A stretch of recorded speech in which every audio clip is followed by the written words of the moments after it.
Infinix, in association with MBF Career Advisory Services, presents Privitti 2022, the annual business conclave. Finance 6.0 is the theme, changing outlook.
Association of the School of Commerce.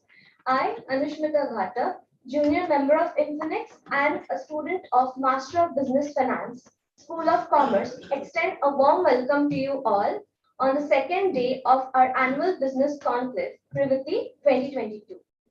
I would like to acknowledge the presence of some of our esteemed guests. Today, we have with us our respected Dean, School of Commerce, Professor Dr. Pradyum Kumar Mohanty, respected Associate Dean, Professor Dr. Sibanjan Mishra, esteemed industry dignitaries, our faculty moderators, other faculty members of the school, respected guests who have joined us today for the event, and the students from undergraduation and post-graduation. I take the privilege of welcoming you all to this grand event. Privitti is the annual business conclave of Infinix, which brings together the illustrious leaders from the field of finance under one roof to discuss the current trends in finance, generating, engaging, and unique insights for young minds. Over the years, we have had the best in the industry and gained a lot from the plethora of knowledge and experience that they bring. Yesterday, we gained insights into the future of investment banking and private equity. Discussion on the scarcity of resources and a shift from debt to equity has occurred. There has been a slowdown in startups, but the future still looks bright. The adoption of technology and the AI has been constantly shaping the investment banking. Distinguished speaker Mr. Kumar Vibhor shared his knowledge on the topic of private equity, which mainly consists of venture capital and leverage buyout. Important points on the raising of funds were highlighted. Problems like market turbulence, inflation, frequency of raising funds, and consolidation in the market were also discussed. A futuristic view of private equity with data analytics, ESG, and the long-term growth drivers of this topic was discussed. In the second half of the panel discussion, the role of AI in financial automation and corporate governance were discussed. We learned about the differences between AI and humans from our modest speaker, Mr. Gaurav Santani. The use of AI in credit scoring was discussed extensively. The topic of corporate governance showed the rising importance of ethics in our industry. Our eminent guest, Mr. Lokesh Gulati, highlighted the importance of how insider trading affects the image of the company. Regulations like all related party transactions will be authorized by the independent director are being currently introduced. A futuristic view of the topic with respect to the digital transformation, cybersecurity, and ESG truly enlightened us. To understand the underlying dynamics of the changing shape of future finance, we have eminent speakers divided into two panels to deliberate on pertinent topics under the theme. We are very grateful to the esteemed speakers for joining us today despite their busy schedules. We'll get to know our speakers better as we proceed towards the panel discussion. I now invite respected dignitaries on the dais and our esteemed guests to mark the beginning of the second and final segment of this year's conclave. I now request our Dean Sir to kindly welcome our guests.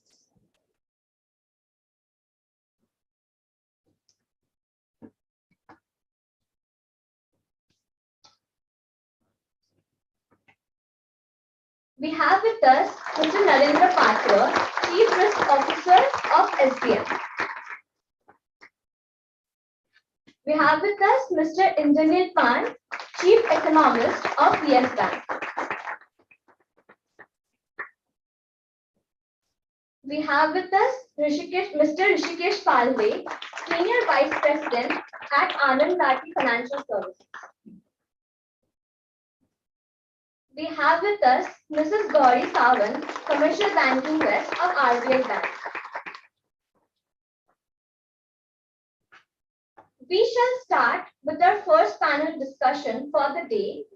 I request Professor Ashok Kumar Mishra, Sir, our moderator, Professor Vijaya Bhatt Ma'am, and our esteemed guests, Mr. Indranil Pan and Mr. Narendra Patra, to kindly join us on the dais.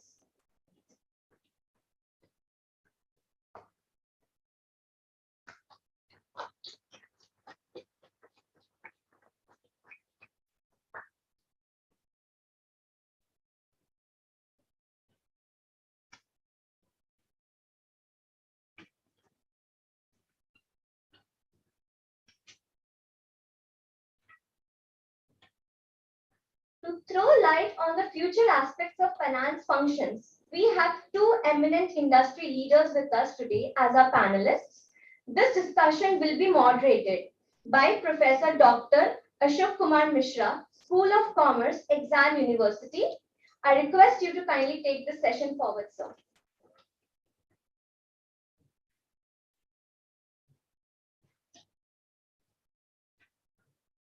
Thank you.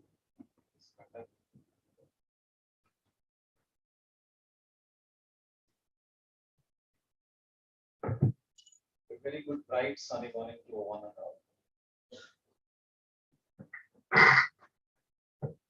I didn't get any response from you. Okay, it's a simple request to all of you to put your mobile phones on and off mode. So I know the request is simple, but the execution is really complicated. So hope this will be carried out for the entire session.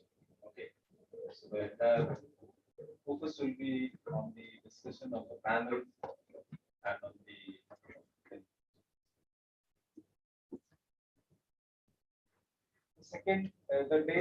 second day race has begun. I'm taking over the baton from yesterday's evening discussion from Professor Vijay. So we'll go ahead with the second day's discussion. The topics and the guests are already with us. So I'll take this beautiful opportunity to introduce the guest, Mr. Indranil Pan, who is with us. First of all, a warm welcome to you, sir, for coming over to this campus. Mr. Indranil Pan has a master's degree in economics from prestigious Jawaharlal Nehru University, New Delhi, and a post-graduation diploma in development economics from Indira Gandhi Institute of Development Research, Mumbai. Most of his 25-year career has been spent in the banking sector in an economist role before joining Yes Bank. Before joining Yes Bank, he had worked with Kotak Mahindra Bank for 14 and a half years and with the IDFC First Bank for 5.5 years. Mr. Pan is an invited member on the board of Bombay Chamber of Commerce and Industry and is also the co-chair of Economics Advisory Committee. He is also a member of the economists panel at FICCI and has authored many articles to his name. With a huge round of applause, again I request all of you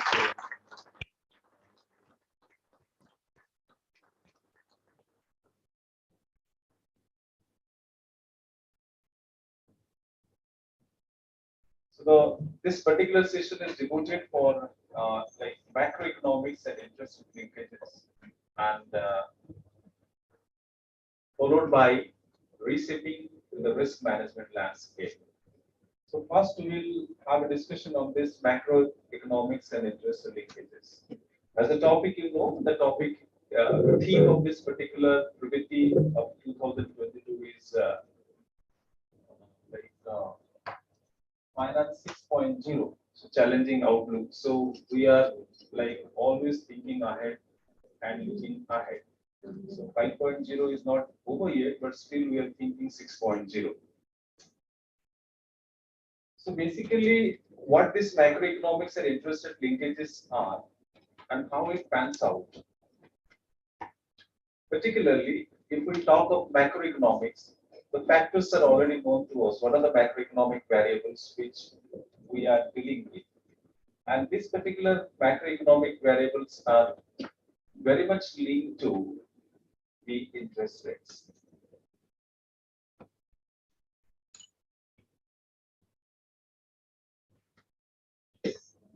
Basically, the macroeconomic fundamentals are premised upon the direction of the interest rate.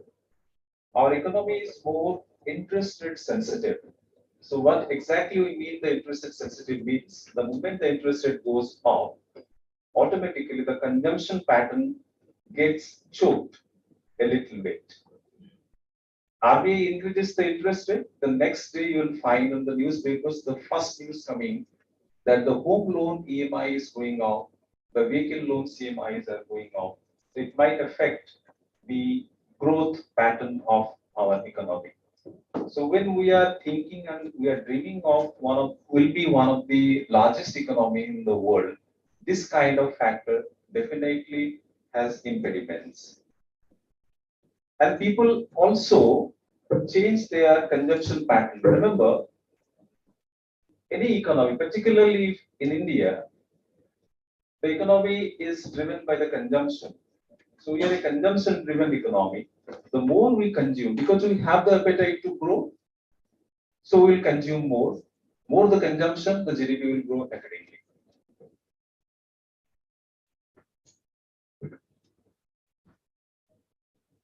Particularly, why the interest rate is increased by the central banks? Because the inflation is increasing. Why the inflation is increasing? There are so many factors for that. But it's a very, for me, it's a very, you can say, quite interesting question to be asked even to anybody that whenever the inflation is raising its ugly head, the interest rate is increased. Just before the COVID, the policy of the central bank was accommodative, or during the COVID also it was accommodative. But after that, what happened? Suddenly, all the central banks, along with Indian Central Bank, that is RBI, they have increased their interest rates. So from the expansionary mode, we have just come to the contractionary mode.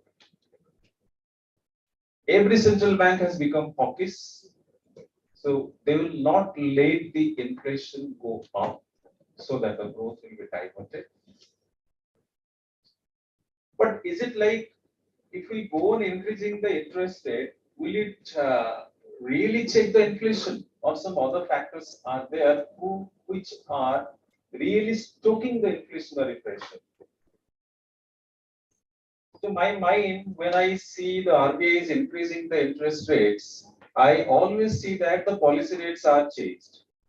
On the left, repo, reverse. Basically, the policy repo rate change, and accordingly everything will be set. But what happens exactly? RBI is saying that our job is limited to that only. But sometimes it may happen that RBI is the monetary authority. If we think of the fiscal authority, that means the government has a bigger role to play also.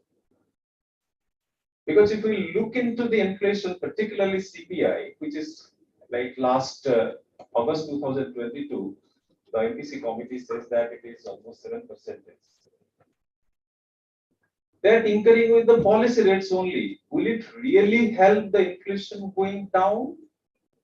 Or the supply side has to be taken care of? This is a question to be asked. Because we have a lot of problems as far as the supply side is concerned. Whether it is agricultural outputs or the markets, accessing the agricultural markets, these are also things to be looked in. Global financial positions has tightened, pushing economies into state of volatility with sporadic sell of bonds and equities. US dollar is strengthening, which is 20 years high. Emerging market economies are facing enormous pressure of capital outflows. Currency is depreciating, which is a like very much case in case of India also. Besides global inflation shock,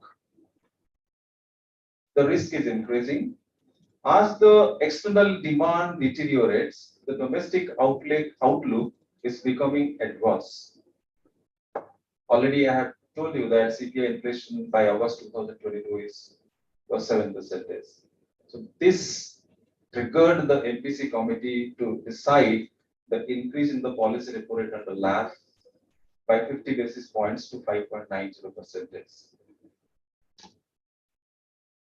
So that is the why the stance changed from dovish to hawkish. We infused a lot of liquidity during the COVID in the form of LTRO, almost 1 lakh crores of rupees into the system. Then what happened exactly? We are just reversing the entire situation by increasing these policy rates. The question is, will this contractionary policy of targeting the inflation destabilize the dream of India becoming the fifth largest $5 trillion economy, or is it a short-term phenomenon to be discussed? This is a question to be posed to the panelists for the discussion today. And what are other factors which are stoking the inflationary pressure? Can this be contained through the government policy? Let us discuss and let us hear it out from one of the noted economists of this country, who is associated with this bank with us, Mr. Privitti. Sir, I request you to come over and take the discussion forward. Thank you.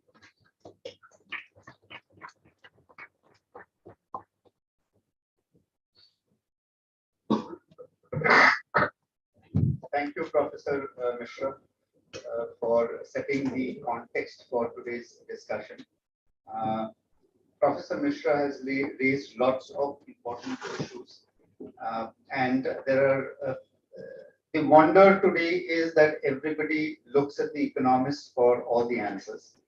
But the surprising matter today is that the economists have very little answers today. And the first thing, therefore, that I would attempt to do during the course of the next 30 minutes or so is try and let you know that yes, Reserve Bank is important. Yes, monetary policy is important as well as fiscal policy. But having said that, macroeconomics and interest rates are not the only thing, or rather, interest rates are not the only thing that determines macroeconomics in the country, and as we said today. Just to take a few minutes, everybody, maybe some at least, may be wondering what an economist does in a bank. Because the bank is basically, as you all know, you go into the branch, you put in deposits, they give you a very nice digital account, and you can do all sorts of transactions, send money across and everything. On the other hand, the other function of the bank is to use the money that they have raised through the deposit in terms of its lending options. So if you go and buy a vehicle or a house or want to purchase a mobile, etc., the banks are there to fund you to do that at a certain cost. Professor Mishra also highlighted that as interest rates rises, so does the cost of your housing loans. Absolutely perfect. But what is the role of the economist? The role of the economist is twofold.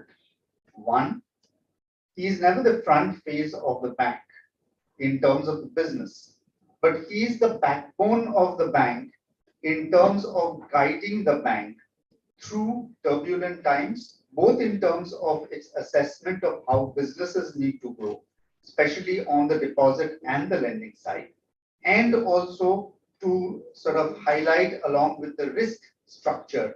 We have a distinguished guest on risk today. We will have in the next session a few more sort of panelists who we will be here on the banking system. And I will expect them to talk more on these issues. But the economist sits on two very important committees on the bank. One is the asset liability committee and the other is the risk committee. The asset liability committee determines the interest rate at which assets need to be built, which is basically the lending, and also what is the rate of interest that liabilities need to be built. Looks very simple, but the main job of the economist is to figure out, given the macroeconomic structure of the economy and whatever is happening in the rest of the world, how much will the RBI increase the interest rates? Number one, and how smart you are as a bank to outwit the other with your interest rate setting to attract more deposit. So you have a bank, A bank, B bank, C bank, D. Everybody is in the same game. The direction is the same. All are wanting to raise interest rates, but somebody would want to raise it by 25 paise. Somebody would want to raise it by 15 paise. Somebody might want to raise it by 1 percentage point. So that is the role of the economist, to outwit the others in terms of the direction. And that's the role of the bank economist within the ALCO. The other role is on the risk side, where we will do, you have an asset book with you. The role of the economist in the risk is to give a direction as to what is the base case for interest rates to go up in the economy or the currency to depreciate. The worst case. So given the worst case and the best case that the economist through his research points out, the risk team then goes back to their drawing board and does all what we very sweetly call stress testing of our assets. So if the worst case scenario in terms of the rise in interest rates or the currency in terms of the depreciation happens, what is the hit that the balance sheet of the bank will take as a consequence of that? And therefore, then the risk committee and the ALCO comes together to figure out what is the best journey for the bank. So that's the important role that an economist plays within the bank, though he will never be at a branch or anybody anywhere else to sort of give you the deposits or give you a loan. Now, in terms of the career within the banking system, as an economist, and if I am hiring within my team, I generally would prefer one who has had a full journey as an economist. But having said that, I will also be, and I have been open to the fact during my career as I have done hirings within my team. Now, again, the economics team is a very small team. As I do hiring within the team, I have been open to people who have studied economics in their undergrad and also then done a finance management sort of a structure, which helps them understand the financial dynamics of the economics, and that to a certain extent in the current atmosphere where you see so much of volatility in the financial markets probably helps. There are certain other roles that you can look at within the banking structure, being students of finance, which is basically the risk team, the credit team, which continuously assesses what is the evolving landscape. So the macroeconomists will tell them from a top up what is happening. But there's a bottom up sort of a structure that needs to be created, which is basically understanding the landscape of XYZ sectors, companies within the sector, and whether the bank is willing to lend to that sector or not. So for certain examples to give, during my journey as a bank economist, we have actually had taken decisions at certain organizations not to lend to a certain category of sectors and sort of have more funds going into certain other categories of sectors. So that's the comfort every bank has. And there's a risk team, and analysts within the risk team or the credit team will therefore determine what is the best way to move in terms of the comfort that the bank has in terms of lending. So the risk team and the economics team works very close to each other, and most of the hirees in the risk team or the credit team are either chartered accountants or are finance management people. So that's the broad landscape of the career options that one like yourselves would possibly have within the banking system. Now, coming down more to the subject, Professor Mishra has raised a lot of questions. I'm not sure whether half an hour's time is enough to address all of the questions, but I'll try to link the textbook economics to what we see currently happening. And for that matter, I think the way I would go is sort of get into the history books and sort of try and analyze from there, and how relevant is those analysis good for today. Now, I don't know if you have heard of a certain person called Paul Volcker. He was the US Federal Reserve chairperson at one point in time. And when he had taken over, US was going through one of the worst phases in terms of inflation. And the clear-cut messaging and the job that he was handed on was to control inflation in the economy at that point in time. This was 1979 is what we talk about. And he succeeded two other Federal Reserve presidents who had horribly failed in containing the inflation pressures in the economy. So the first attempt in 1979, when I believe 1979, when he took over, is obviously to raise the federal funds rate, which is basically, as Professor Mishra pointed out, the interest rate that a central bank has with its armory to control inflation by killing the demand. So he raised the interest rates at that point in time first. That was followed up by another increase in the interest rates.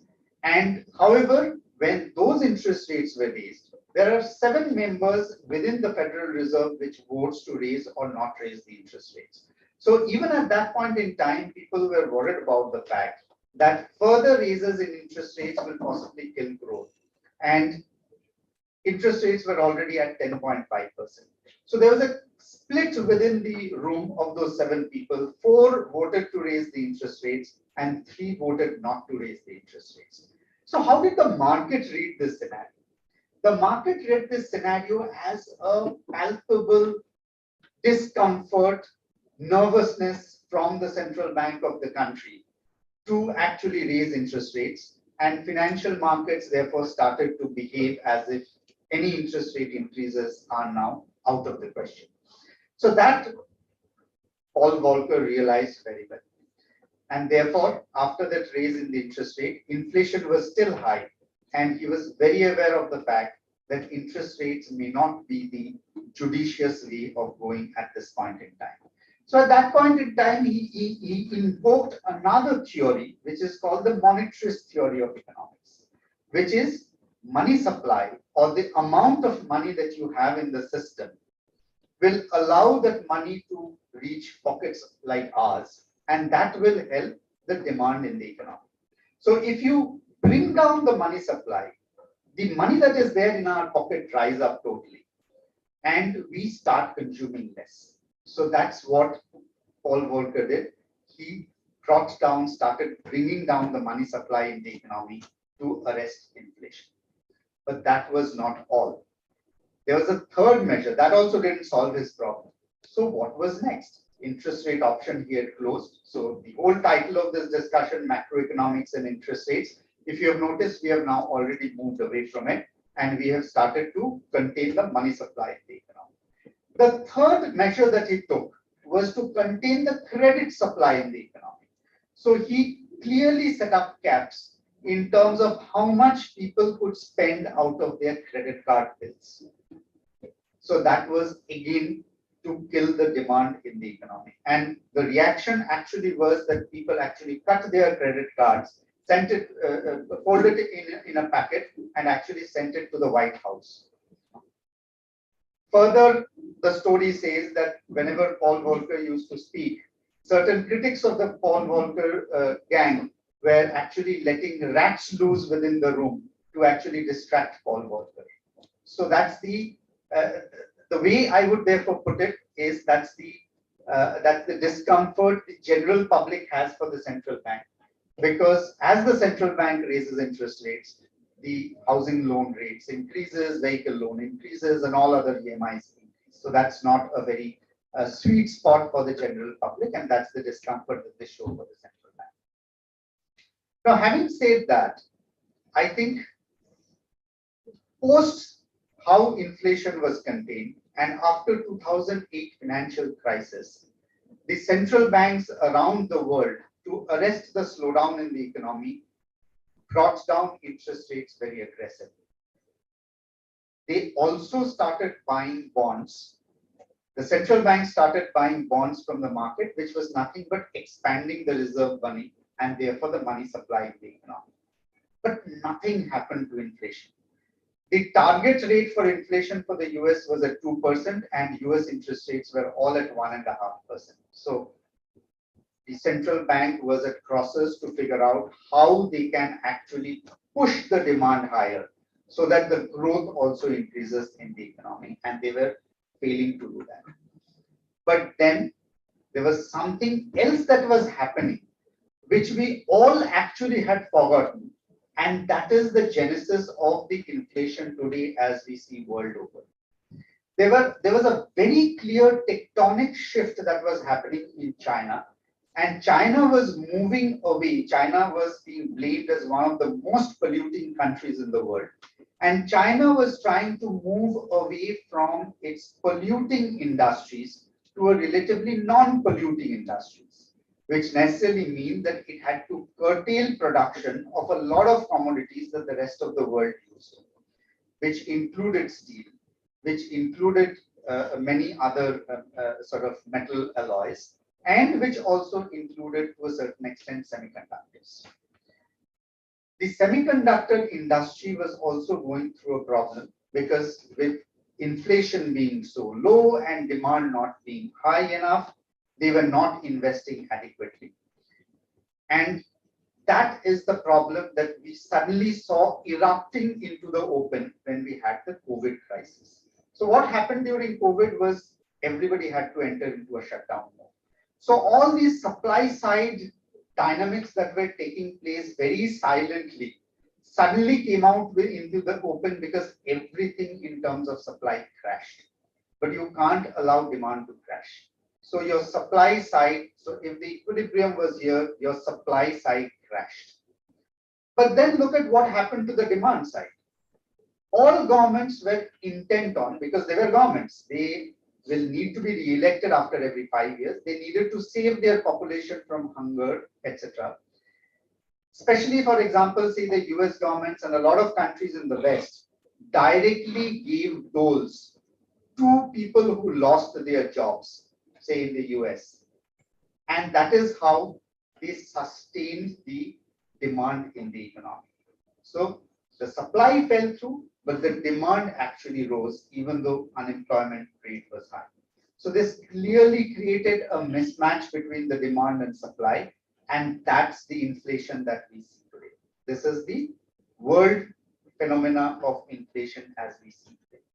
Having said that, there is very little that policymakers can do at this point in time to arrest this demand and supply scenario. And this is where I think the beauty of macroeconomics and interest rates and central banks come in. Now, what is happening is that, or rather what had happened during the COVID period is that people were getting their money from the government, those who had been unemployed, people like us who were at home and who were under a lockdown and who thankfully by the grace of God didn't lose our jobs. We continue to get our salary checks from the office. But yes, I was spending about 20,000 rupees on the petrol bill every month. I was not doing that. I used to go to a shop, and even if I didn't need a shirt, I used to say, okay, this is good, this is good. Even though I didn't need it, I used to buy 5 shirts, which was called conspicuous consumption, irrational conspicuous consumption. So I was not doing that. So actually, my own example, if I give you, my monthly expenditure bill, even though my salary bill was unchanged, actually dropped to 1/3. And this is the glut or the excess savings that built up in the system. And when this excess savings built up, and when we were like all zoo animals, when they are let loose, they sort of run here and there, they don't really know what to do. I suddenly realized the same situation. So during the lockdown, even if I was ordering from Swiggy, I was spending say about 1,500 to 2,000 rupees. But when I just go out and maybe eat out and etc., I see I'm spending 3,000 rupees. So immediately the demand side story started jumping up as the lockdown opened. but the supply side stories remain there only. There's a third phenomena that is happening, which is even more dangerous from macroeconomics perspective, and that's the phenomena of hunger. The way climatic changes have happened, we have had very poor wheat crops in countries like New Zealand and Australia.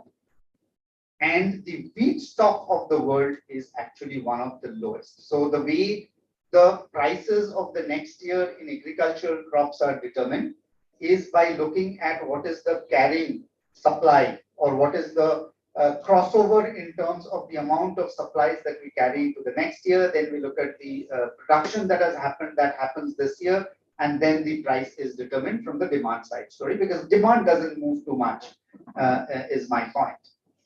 So as the weather conditions were changing and supplies were coming down, demand didn't change.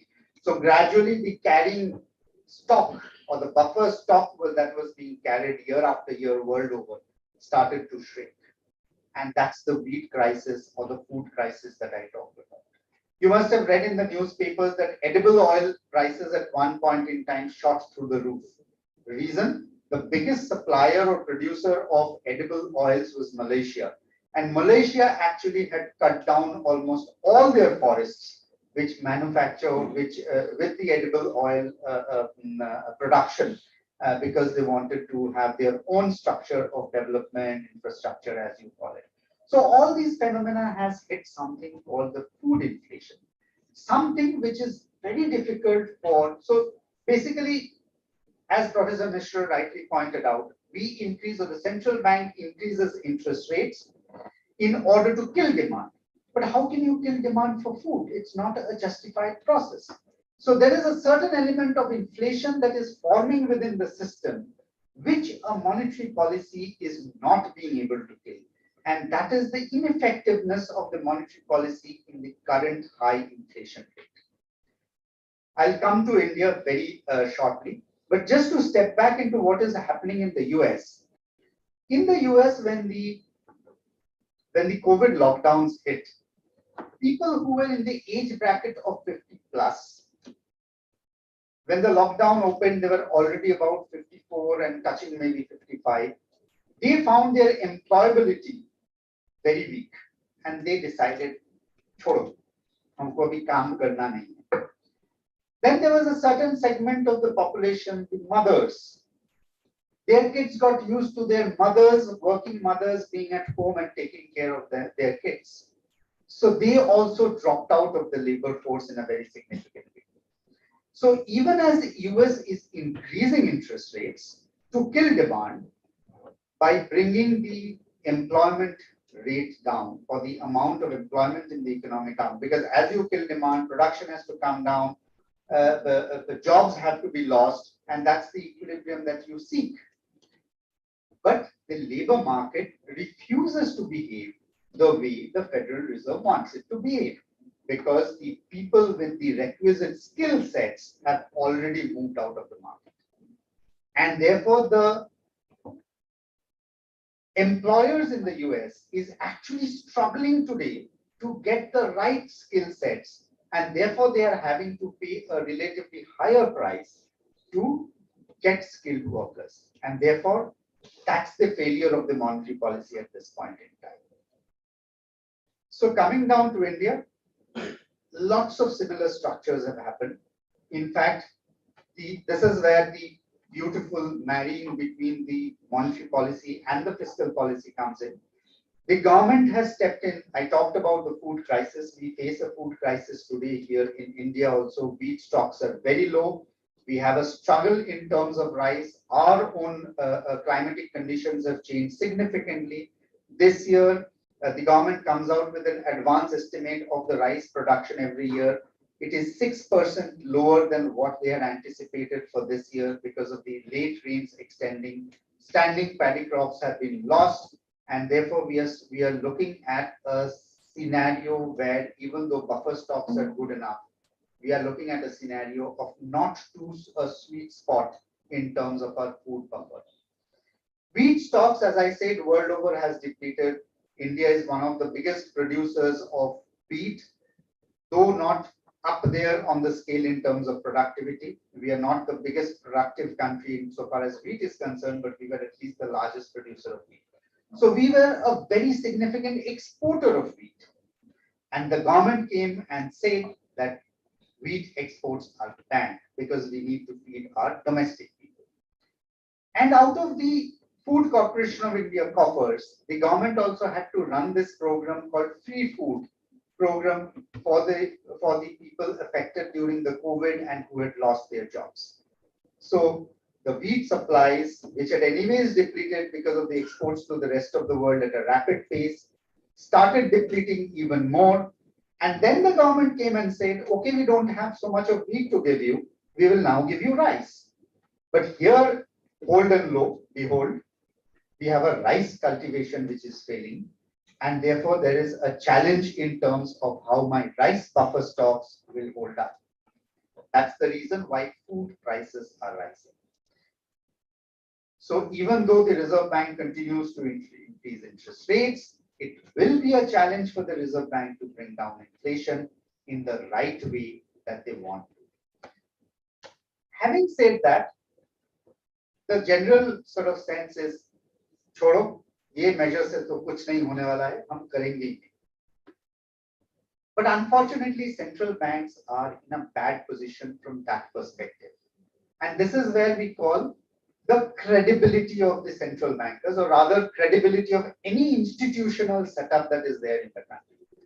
If the credibility is lost, then, especially with respect to the central bank, the financial markets takes advantage of this, makes a tomfoolery of the central banking, and financial markets can go haywire, excessive risk taking can happen, and your whole financial system can crumble.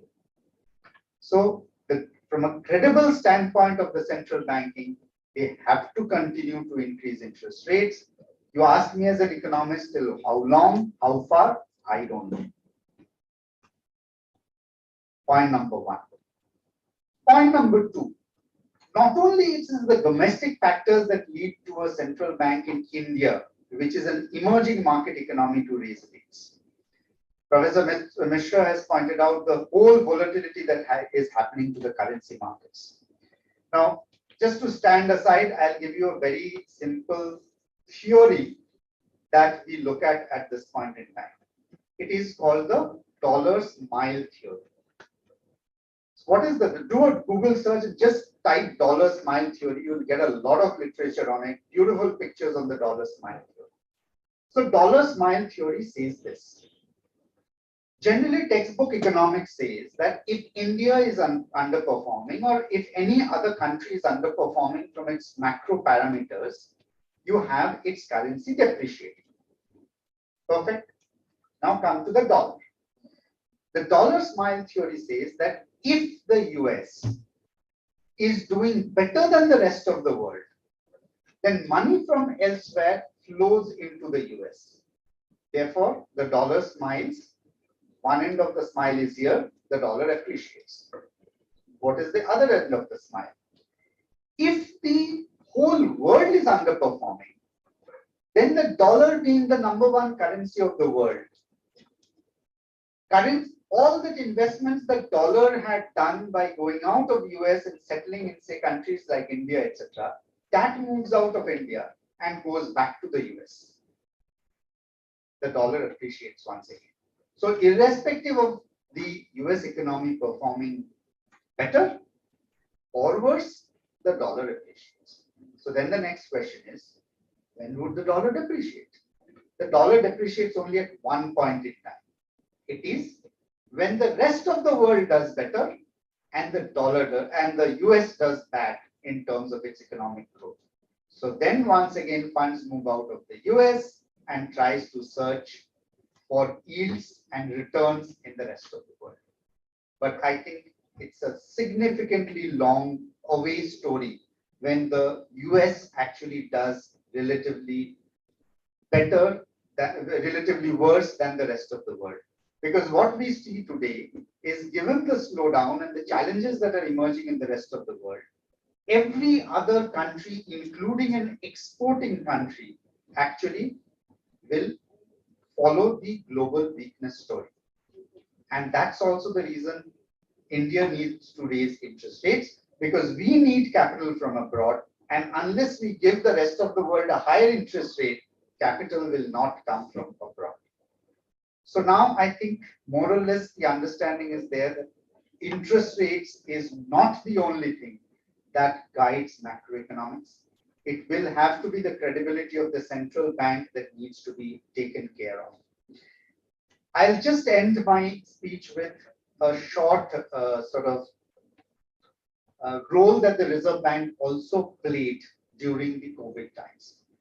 As the COVID hit, in one of the emergency meetings, they realized that they had to bring interest rates down, demand was going down, rest of the world was struggling, we were under lockdown, so it actually brought interest rates down. But as it brought interest rates down, there were a lot of people who were losing jobs and who had taken loans. So all these loans which were on the basis of post-paid checks or direct debits from your account, those actually started going bust. So there was the number of hits that the banks were facing or any other financial institution was facing from dishonoring of checks was significant. So there was a crisis building up there. So RBI, the first RBI hat, first hat that the RBI wore was the interest rate hat, which is the most important hat and which is the most visible hat. The second hat then that the RBI wore was the hat of how to keep the economy and the financial segment safe. Because if these checks were being dishonored, it is ultimately a hit on the banks, their profitability, their NPS will go higher, and all those dynamics will play out, and we really don't know where it will stop. So RBI said that banks will not have to classify their loans for a 1-year period. There was a moratorium of payment of principal and interest rates that were set out. Here also the government stepped in to say that the government stands guarantee for loans that banks give out to productive sector, which is typically the SMEs and the MSMEs. So that is called the ECLGS, which is basically the government guaranteed loans that goes out to the SMEs and the MSMEs. So that's the second hat that the RBI played in how it can ring fence the risks hitting the financial segment and therefore keeping the financial segment safe. However, that didn't solve the problem, because as banks, I know for certain, I was not willing to touch many entities during COVID because I was not really clear and sure about the fact whether these organizations, especially the MSMEs, have a very short credit cycle. So they get money from, so if they are manufacturing, say, a screw for, say, Maruti, they give that supply to the Maruti, get the cash from Maruti, then they buy the raw materials, again start producing. So their inventory cycle as well as the cash cycle is very short. And therefore, once the cash cycle breaks, it is very difficult to sort of get these entities back on their feet. So the RBI played the third role of being a credit enhancer, by which it clearly gave money to the banking system through the TLTROs that Professor Mishra talked about. Some of the TLTROs had a clear clause that these money have to go to X sector or a Y sector. So that's the third important role that the Reserve Bank of India played in terms of directing credit where it was due. Not only where it was worth, but where it was due to save the manufacturing base of the country. So therefore, the role of the interest rates towards macroeconomics via the Reserve Bank is not only stopping at the interest rate. The Reserve Bank has a lot other role to play in terms of being the regulator of the banking system. And the particular mantra that the Reserve Bank of India carries not only to safeguard the economy against inflation shocks, but to ensure financial stability within the economy. And that is the clear message I think all of you need to take whenever you are analyzing and trying to understand what a central bank is doing in the current scenario of the mess that we have actually emerged on. Thank you very much for the patient hearing. I don't know whether some of this has been really sort of legible to you. I hope it has been, because I made it quite simple, is what I thought. If there's any question, you can raise it later, or at any private fora that you can sort of come and address me on that. Thank you very much for your patience.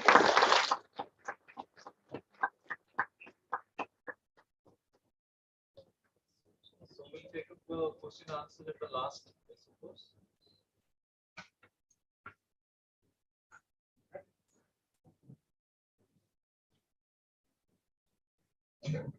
Sir, really handsome explanation as well as you.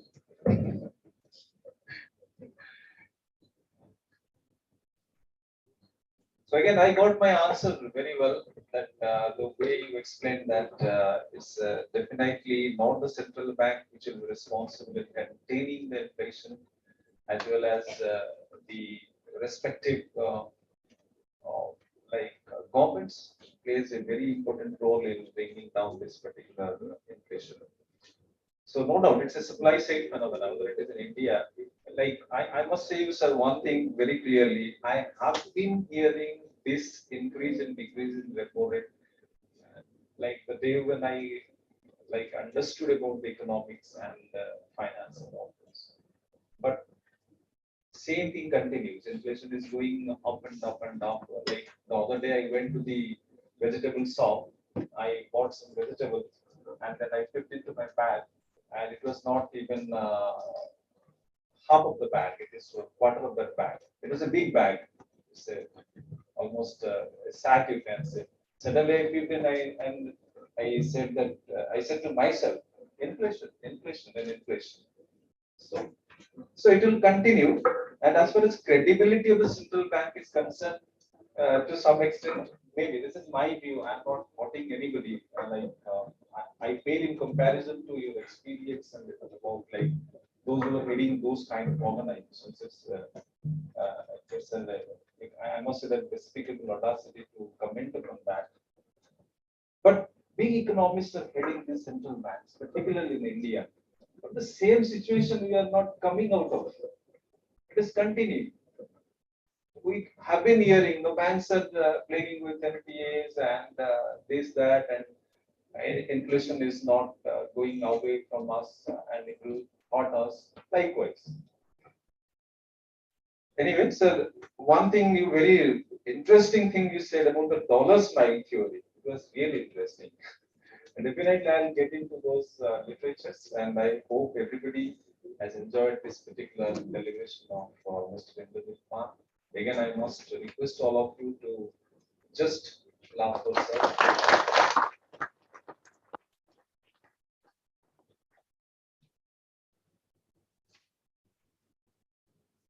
We have overshot our time a bit, but again, we are on the safer side, I must say that. So let us move on to the next discussion, and which is the resetting the risk of the landscape, risk management landscape. Sorry. So it's my again. I take this opportunity to uh, introduce the second speaker of the past day's session, Mr. Narendra Patra. He's an alumnus and gold medalist from the prestigious Utkal University of Odisha, situated in Bhubaneswar, with Masters of Science degree in chemistry. It's really interesting. So those who are thinking to continue, I must take this opportunity to tell you that those who are very much interested in continuing with the risk management, you can take a cue from the sir. He's a like glaring example that Masters of Chemistry has gone into this kind of profession. As also on himself as FRM and CAIB degree, he is currently the Chief Risk Officer in SBL, that is State Bank of Mauritius in India. He is a career banker with 37 years of rich experience, banking experience with SBM Bank, Axis Bank, and State Bank of India in domain of credit, corporate banking, treasury, and risk management. Mr. Patra began his career as a probationary officer in State Bank of India and has worked in India and abroad in leading roles in treasury, corporate banking, branch banking. He has also served the chief dealer in SBI Frankfurt, overseeing the treasury and funding activities. Really rich experience in the banking domain. So a huge round of applause for such. Not take much time. Somebody has really very funnily said that never ever hand over the microphone to two persons. One is academician, another is politician. Gone. Your time is gone. So I fall in the second category. No, first category. Not aspire to be the second one. Okay. Risk management. How, particularly, what do we feel about the risk? That this is uncertainty, and it manifests the uncertainties. It is my what I think about the risk I'm telling you. The uncertainties manifest in different forms. So they then we call it as a risk. The race to innovate, offer, and solve the customers in the particularly we're talking of BFSI sector is extremely competitive, and the sheer pace it moves also attracts the risks associated with the benefits accrued to us. So, an agile risk management system is the call of the hour to safeguard the vulnerable ecosystem. As we know, the uncertainties are manifested in the guise of enterprise risks, market risks, interest rate risks, reputational risks, operational risk, and the risk associated with the IT and whatnot. Even a risk can be categorized as phantom risk, something which is unprovable. So I sometimes I think that okay, what could be the risk? Can it be a phantom one?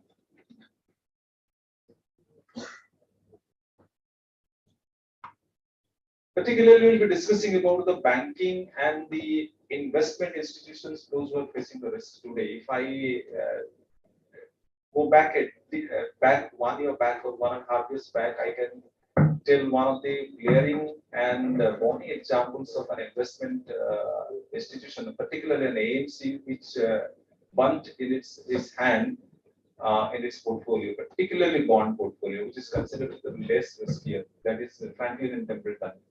During the COVID, it has to wind up with 6 schemes, like risking 30,000 crores of investors' money locked out in the system. So this is particularly known as liquidity risk, right? So we'll be talking about that one. I hope that Sir will discuss about this particular liquidity risk in this difficult situation. And another thing I must raise here, another question I must raise here, particularly banks, those who are holding two bond portfolios are subjected to interest rate risks, which is very common. And to hedge against this, one product which is invented that is known as interest rate futures. In India, the interest rate futures introduced 3 times 2004, 2009, and 2014. If I'm wrong, sir can correct me. But particularly if you talk of interest rate futures, the OTC product became very, I'm getting a bit technical. Those who are studying derivatives, they can understand it. The OTC products are, they were selling through well, but when it comes to the IRFs and interest rate options, they didn't do well in Indian market. So what are the possible results and what are the main reasons for this particular happening in exchange traded interest rate futures and options? Some of the deliberations we will look into from Mr. Narendra Patra. So I now humbly request Mr. Narendra Patra to come to this.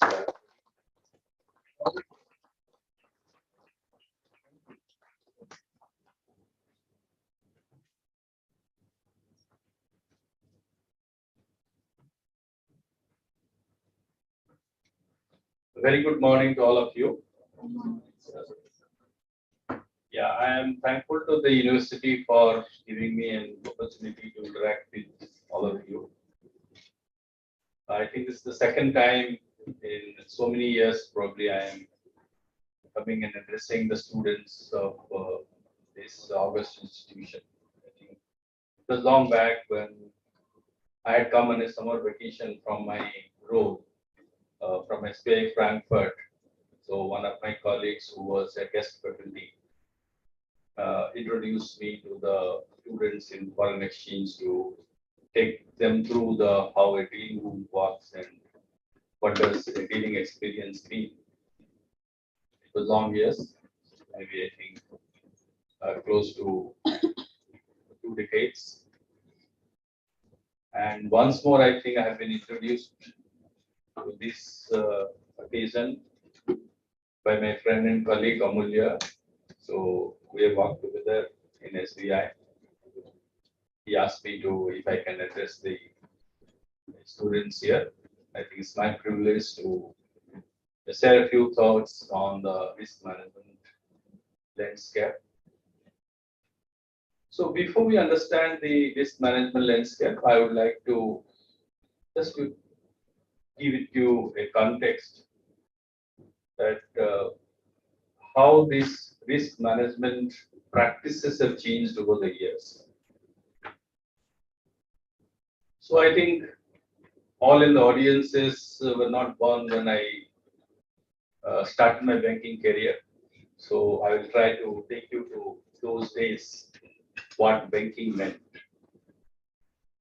So all of us joined in the bank, which we used to call as a branch of a bank. So what was happening in a typical branch? You had physical ledgers and books, and transactions were happening during the business hours in the banking premises.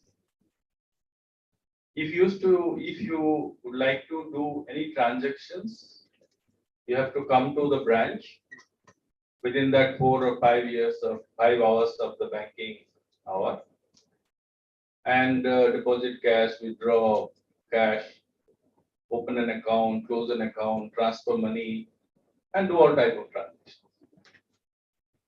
So if you are, let's say, the customer of State Bank of India in Bhubaneswar, so if you go to, let's say, Sambalpur or Calcutta, try to do a transaction in your account, you will not be able to do. Because all your books, all your transaction records were all stored in a branch in Bhubaneswar. Calcutta has no way to see whether you had adequate balance, you are the right person to facilitate a transaction for you. So at that point in time, you are only a customer of State Bank of India, Bhubaneswar. Although State Bank might be having 10,000 branches across the country, you were not able to avail the services of the bank. So you were essentially the customer of a branch, not the customer of the bank in good sense. So leave alone whether Punjab National Bank, Bank of Baroda, Axis Bank, or ICICI Bank will be able to give you a service if you held an account with the State Bank of India Bhubaneswar. So in that regime, the banking was completely decentralized and the branches had a captive customer base. Like you were not able to access the services of the other branches of the banks. Similarly, Bhubaneswar branch will not be able to tap the business potential of somebody who is staying in Calcutta, Patna, or Jamshedpur. So he has to cater to the needs of his locality or his limited geography. At some point in time, there was also a restriction that how far the bank can go to extend its banking facilities. So zones and geographical limitations were set forth for each branch. So branch was basically a physical interface between the customers and the bankers. You will hardly come across a branch manager, the branch staff, not knowing a customer of them. Everybody would recognize a customer, everybody would know a customer. So that way, I think it was easy for the banks to understand the customer's needs, the customer's likings, the customer's capability and ability to understand the banking transactions, banking products. So that way, I think the risk was localized. So when we say risk of selling a product, risk of making a proposition to the right person. And many a times in many of these forums, this discussion used to happen that you are taking deposits from the X center, but you are not giving loan to as much to the X center, and loan is more in the Y center where the deposit is less in X to the Y center. So all these discussions were to happen because the banking was completely decentralized and localized. Now all of you know through your mobile phones, you don't have to go to a branch. You don't know where that branch is located, who are the persons who are working in the branch, who is the branch manager or the operation head or teller.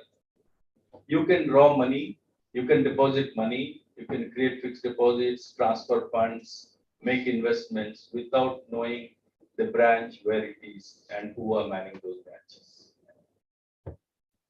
Not only that, today, if you are a customer of a particular branch, I think it is now ridiculous to say that you are the customer of a particular branch. So you are definitely the customer of a particular bank. But having an account with a particular bank, you can access the channels offered by other banks as well to do banking transactions. So the banking has become from a localized practice to a very, very diversified and inclusive practice where you are a customer of the banking ecosystem. So that is the point number one, how the banking ecosystem has changed, and with that, the risk dimension has changed. The second change which has happened is that how the ecosystem has changed. Earlier, if I go back to 80s, the main institutions which were in the banking sector, what we call today the BFSI sector, at that time the term BFSI sector was not very popular because banks were so dominant as institutions for catering to the banking services. Other institutes maybe in the insurance, LIC was there, and some development financial institutions were there. Apart from that, I think there was none who can be a very, very significant part of the banking ecosystem. Today we have multiple players catering to the needs of the niche requirements of the customers. So you find the NBFCs who are also regulated entities, but they service to a different category of customers and their needs. They take high risks, but I think their ability to manage their risks is probably better than the banks because they are particularly concentrating on a particular sector of business. Similarly, development financial institutions have almost non-existent today, but specialized institutions like asset management companies, infrastructure companies, asset reconstruction companies, investment companies, they have grown and they have found a niche for themselves, and they are able to cater to the diverse needs of the customers. In recent years,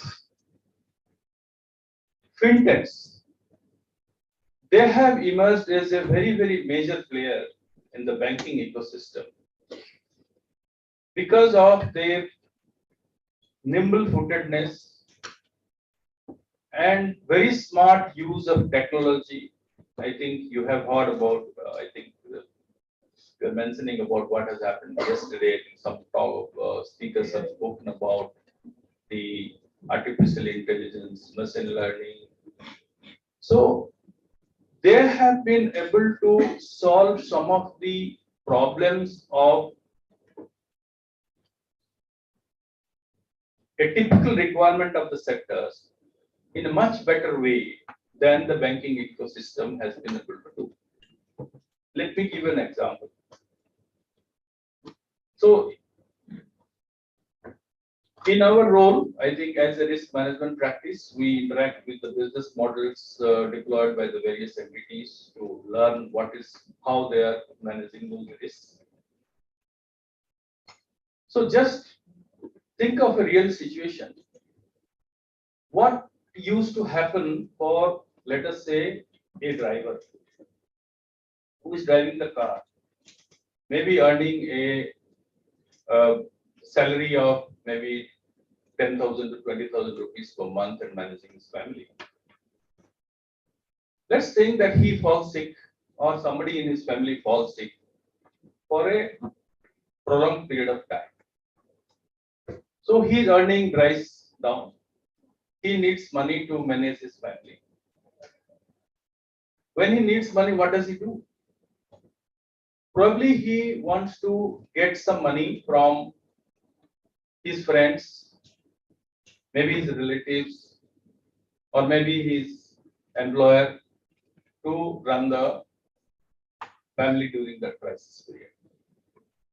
He may be creditworthy, but asking for help from a friend, a family, or a employer always gave a feeling that somebody is doing him a favor because he is helping him at the time of his need. But I have come across fintechs, they've been able to solve this problem in a very anonymous manner, very honorable manner. He can access to credit. Today, the digital intervention has changed that paradigm shift. Today, having that he logs into an app, the app reads out what has been his transaction history from his mobile phone, finds out what has been his monthly earnings, what has been his spending pattern, what is receiving, what is paying, and that institution gives him a credit to his mobile. Again, the guy who gives him loan hasn't seen this driver. The driver hasn't seen the person who has given him the loan. But he leads a respectable life. He doesn't have to go from person to person begging for some kind of help. So this kind of innovation, it was unthinkable before this digital revolution took place. So this is what I'm saying, that how the ecosystem has changed, how the players in the ecosystem has changed over the years. The third thing what has changed, with all these changes, I think change is only in the constant thing. So all of you, if you would have students of science, you would have seen what did Charles Darwin say? He said, it is not the strongest animal who will survive. Who will survive? The most adaptable creature in the earth will only survive longer than anybody else. So to be relevant, I think any institution has to adapt to what is the changing space. Then only those institutions will live longer and they will be able to meet their commitment vision to serve their objective. When we joined State Bank of India in 80s, we haven't heard there was a risk management department. Because at that point in time, I think everybody was supposed to manage the risks along with anything else. But when the paradigm shift changed, and the risk management structures have also changed in the banks and institutions. I think the risk management department in its formal say or in the structured form came into existence only in early parts of this century. Some banks started early, some banks started late, but mostly the risk management practices, even the central bank's guidelines on the risk management practices are not very old. They are at best can scan back to only 2 decades. So the risk management is a department, is a function took birth only in the early part of this century. And I must say that risk management practices still evolving. And risk management practices has to evolve with the time, with the kind of risks that is emerging in the market. So in the earlier phases of the risk management, as Mr. Paul was speaking about, the concentration was mostly on the credit risk. Because how does the banks earn their income or profit? They take deposits from the customers and they deploy the deposits to the people who need money to do business, earns an interest or return from them. The extra spread that they get from the interest they pay to the depositors and the returns they get from the borrowers, they meet their operational expenses and resultant thing is a profit which the bank carries over. It is a very simple and crude form I'm saying. There are many things in between.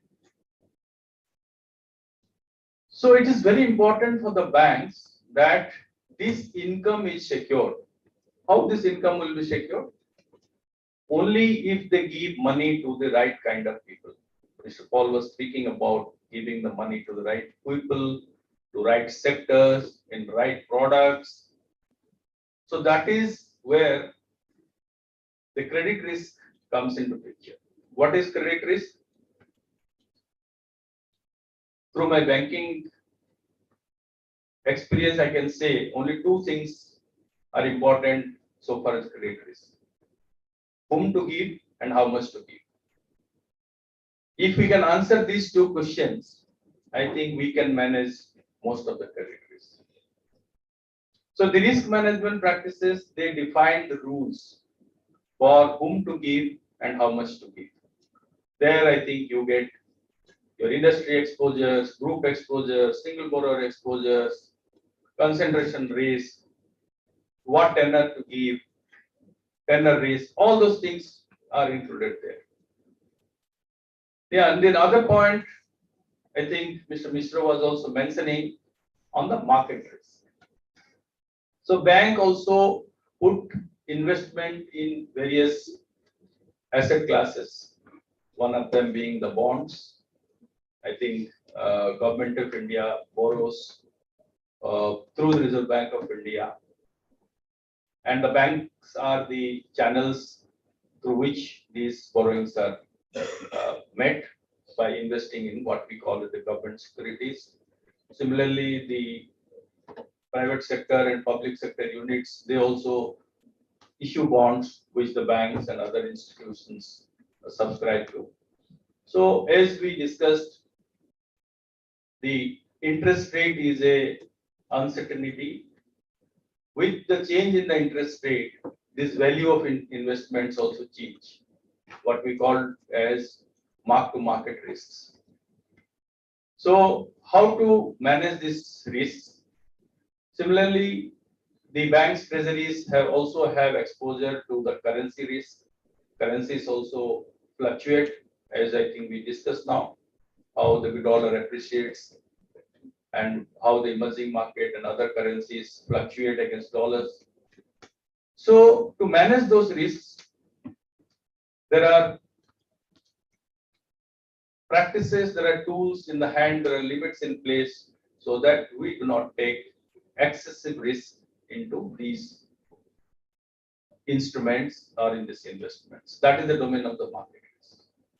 So initially when the risk management practices were made, so the major things that were being addressed was the credit risk and the market risk. And these were also true when the banking was in a decentralized scenario, when the things that I suggested, I was just mentioning during my talk. But when a biggest intervention took place in the risk management practices is the advent of technology. When these localized banks, the localized practices become universal practices through what we call as the core banking solution. With the core banking solution, this has enabled the people to become the customer of the bank, not the customer of the branch. So all the data, all the informations were stored in a central server, which was accessible to the entire bank and its branches. Similarly, various channels got introduced. What you see as internet banking, mobile banking, various payment systems through RTGS, NEFT, IMPS, UPI. So all these things necessitated that the dimension coverage of the risk has to change from credit risk and the market risk. And at that point in time, what came out as the significance of other risks like operational risk. So operational risk is nothing but the failure of the systems, processes, people. So because the banking was dependent on digital interface, so we sometimes call that we are also a technology company offering banking service, because that has become so important. Technology has become so important. So with this technology, the various norms were placed that the technology had to be made available 24/7. So then the uptime has to be maintained, the data security has to be maintained, the data privacy has to be maintained. So all these norms came into the risk management domain, which is called IT risk and operational risk. Then other thing, with advent of technology, because technology is the domain where most intelligent people got in, they also tried to game the system. So there were attacks on the technology systems of the bank. So the IT security became a very big risk. Just like the defense people are guarding our borders, the IT security people actually guarding the boundaries so that nobody makes an intrusion into the banking system. But once you take the banking system in your control, probably you will play havoc with the banking services. So the IT security risk came into picture. On top of all these things, what become very important, because it become a very universal thing, because it is a faceless banking. The impression created on an institution by the stakeholders, by the media, by the customer's experience, by the social media become very, very important, because that is where the reputation of an institution is at stake. Today, I think if you come to know that if you are banking with X bank, if you get a news that this X bank is in trouble, without getting into the details of why this bank has got into trouble, probably you will make you up to take your money out. And this has happened in the recent past with various banks. So to how to manage this reputation risk, that you do the right thing, you give the right services, you give your disclosures so that your stakeholders have confidence in your institution. The various corporate governance practices got introduced. If you look at the balance sheet of the banks, today the banks' balance sheets are much more transparent, discloses much more information which will give comfort, and the regulator also keeps a watch whether the banks are disclosing as much as they are required to disclose. Why? Because this BFSI sector deals with a very, very important commodity which is called money. And money is very volatile, money is very sensitive, and money is very important to the people who have put the money into the banking system. Why people put money in the banking system? Because they trust that institution. So, to manage the trustworthiness of the bank and institution, it is very important that the reputational risk of this organization has to be the prime objective of the risk management practices. That is where the concept of enterprise risk came into being. So the enterprise risk not only looks at the particular domain of credit risk, market risk, operational risk, IT security risk, it looks at the overall image and the trustworthiness of the institutions. And that is where the banks came up with what is called as the risk appetite statement. So this risk appetite statement of the bank is approved by the board of these banks, which states that what kind of risk that bank will take, what kind of the risk the bank will not take, and what are the governance practices to adhere to those risk management principles. What this risk appetite statement says, it starts with that how to keep that organization solvent, that this organization is always having adequate capital to manage its business. The second pillar of this risk appetite statement is liquidity. That at all point in time, these institutions will be liquid. As I told you, the bank's business is to take money from the depositors and invest in the various asset classes, whether it is loan, investment products, or bonds, or whatever it is. But if you are a depositor and if you come to me saying that I have deposited with you 5 lakhs of rupees and why you want to withdraw 5 lakhs rupees, can I say that I have lent 5 lakh out of your 5 lakh rupees, I have lent to your professor Mr. Mishra for a home loan, he will repay me after 20 years and I'll give you back. It doesn't happen. So these are two independent transactions. So bank has to make a practice that how do I stay liquid irrespective of how my loan products behave and how my deposit products behave. So that is where I think the liquidity risk, what we call as the asset liability mismatch risk, is managed. So that is the second point of the risk appetite statement. What is the third statement? It is not enough to have enough capital, to have enough liquidity. As an institution, I have to earn money to meet the expectation of my stakeholders. I have got my employees, I have got my shareholders, I have got my partners who give various services to me. I have to pay them. So I have to earn. So earning stability is the third pillar. Within that earning stability, how do I ensure earning stability? I give money to the right kind of people, to right kind of industries, at the right terms and conditions.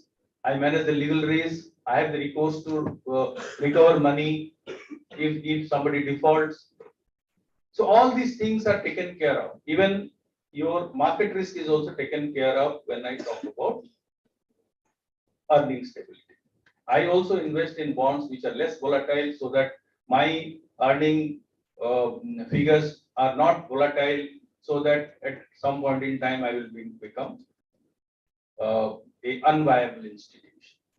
So that is earning stability. And the fourth is what we call as the governance practices, which we call as the risk culture. So by the risk culture, the risk appetite statement says what are the governing principles for managing risk in an organization. So what is risk culture? In plain terms, we say risk culture is that what you do when nobody is watching you. When everybody is watching us, we behave very, very nicely and decently. And when nobody is watching us, if we are behaving properly, then that is the right risk culture. So one of the objectives of this risk appetite statement under the ERM framework is to develop the right risk culture within the organization. And within that right risk culture is some, as you were mentioning, the insider trading, governance principles, practices, and all those things are taken care of. So this is how I think things have changed in these years as the ecosystem has also evolved. One more last thing that I will just mention before I conclude. With all these good changes where you are getting a nice experience of the banking, it has become very easy, very accessible. There is a big risk which is coming, as I was saying, like the IT security risk. The fraud risk has become a very, very potent risk in the banking domain. Very intelligent people coming up with very, very new methods to uh, dupe the customers and siphon away their money. It is becoming a very, very big challenge for the banks to address all those risks at the prevention stage. This is still a learning phase for the entire ecosystem how to evolve. Some of the things have put in place. For example, because credit risk is something which is more mature, so this credit risk was managed well because of the uh, uh, bureaus having the credit rating for each and every individual or legal entities. Like stock exchanges have been there to manage the market risk elements. So I think the ecosystem is still evolving to get a hands-on for a common repository to manage the fraud risk, to identify the people who defraud the banks frequently, to blacklist them. So all those things are happening. But I think every day, as the technology becoming very, very universal, easy to access, and mostly it is a faceless and universal banking, it is becoming easier for the fraudsters to defraud customers. That's why you come to know that people have been made to share their OTPs, share their details of their accounts, credit cards, CVV numbers. Even though there is so much of education going on from Reserve Bank of India, various banks through messages, still I think these frauds are happening. I think this fraud is a very, very potent risk which has come as a byproduct of the technological revolution which has benefited the industry and the ecosystem as a whole. And that is one risk I think which is still evolving, still emerging, and still the ecosystem is grappling to handle this. So I think I have tried to cover how the banking domain and the risk management practices is evolved. I haven't gone into the technicalities because risk management is a very, very vast area and domain. So I think thank you for your patient hearing. So I think now I conclude and we will take the questions as and when Professor Mr. facilitates that. Thank you very much.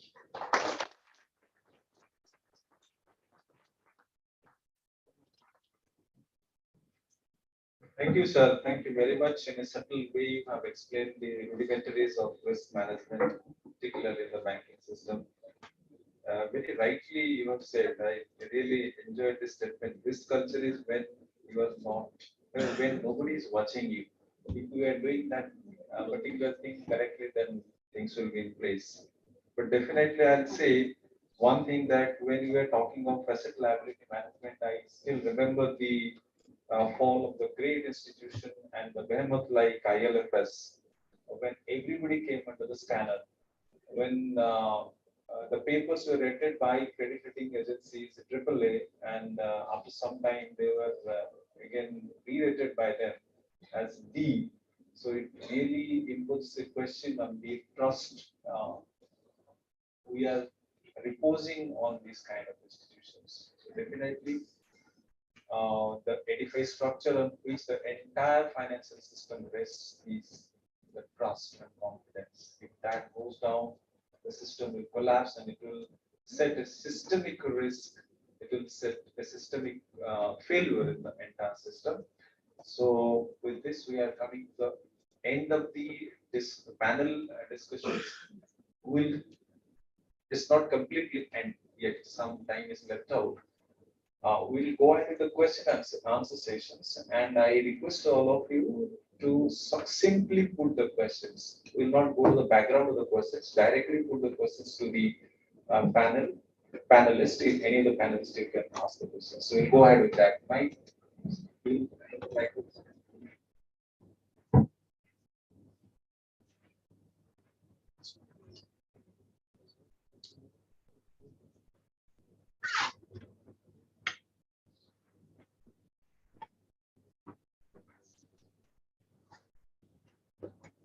This marks the opening of the question answer session. Students are requested to present their questions with a raise of hand. Good morning, sir. My name is Sarjana Hedikar, and I'm from the first year Master of Business Finance. First of all, thank you for such an insightful session. My question is to Mr. Indranee Pansar. So India faces a huge NPA and bad loan problem, and this not only affects the profitability of the banks, but also affects the interest rates and economy on the whole. So I wanted to know what are the measures taken by the banks to reduce these NPAs, and a follow-up that can technology or AI be used in such a fashion that they can help reduce NPAs? The second part of the question definitely goes to this gentleman here. He's a much more sort of hands-on person in terms of the second part of the question. In terms of the first part of the question, I think number one, in a very simplistic way, banks have learned from their mistakes. And something that we say in the banking industry, concentration risk. We tend to avoid concentration risk at all points in time. It's not that banks themselves have come into this journey. The regulator has been extremely helpful in terms of tightening regulations and norms so far as reducing concentration risk is concerned, so far as sort of not allowing banks to lend to common directors that are there. So that's one part of the story. Now, I was just talking about how the regulator had envisaged the NPA risk that was coming to the system out of the COVID. And the RBI brings out a report called the Financial Stability Report. I would endeavor all of you to go through the Financial Stability Report to figure out the overall risk perception in the Indian banking industry. The Financial Stability Report also covers non-banking industries to a large extent. So when in June 2020, the first Financial Stability Report during COVID, it was envisaged that the March 2020 had ended with an NPA of about 8.5%. And then in the worst risk scenario, the RBI had calculated at that point in time that the NPAs can actually go up to 14.7. Now, I did mention about all the regulations that the RBI put in place in terms of forbearance regulations, asset classification regulations, etc., etc. And when the results for March 2021 came out, it was found that the NPAs in March 2021 was actually lower than the NPAs in March 2020. So a lot of the containment of the NPAs is also because of the Reserve Bank of India. But there was also an endeavor within the system during the stewardship of Dr. Raghuram Rajan. It was very clearly realized that the structural bottleneck for growth in India was the twin problem of the balance sheet. Twin balance sheet problem is what we fondly called it. It was a problem on the balance sheet from the corporate side. It was a problem on the balance sheet from the bank side also. Now, these balance sheet problems have not emerged suddenly. there were certain, so there was a political drive towards lending towards certain sector or the other. Um,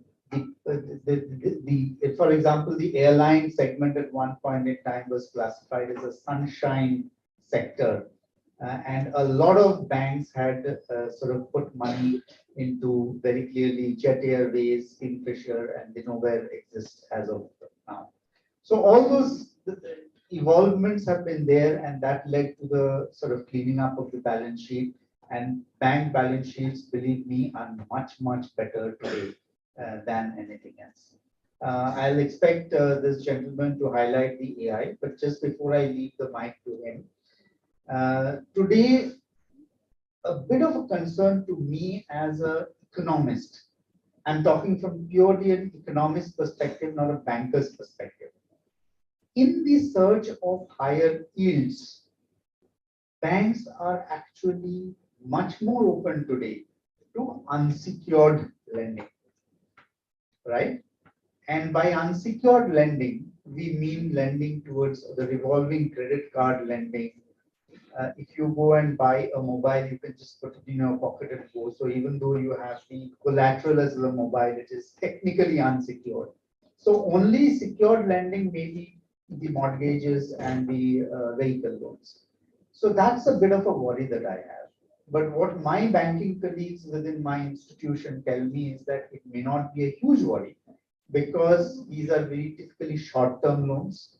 These are typically smaller ticket loans, and there is an adequate credit history check that is done from a CIBIL score and etc., mapping the customers there to even differentiate interest rates that goes out to this customer at a point in time. So now I'll sort of ask him to take it forward.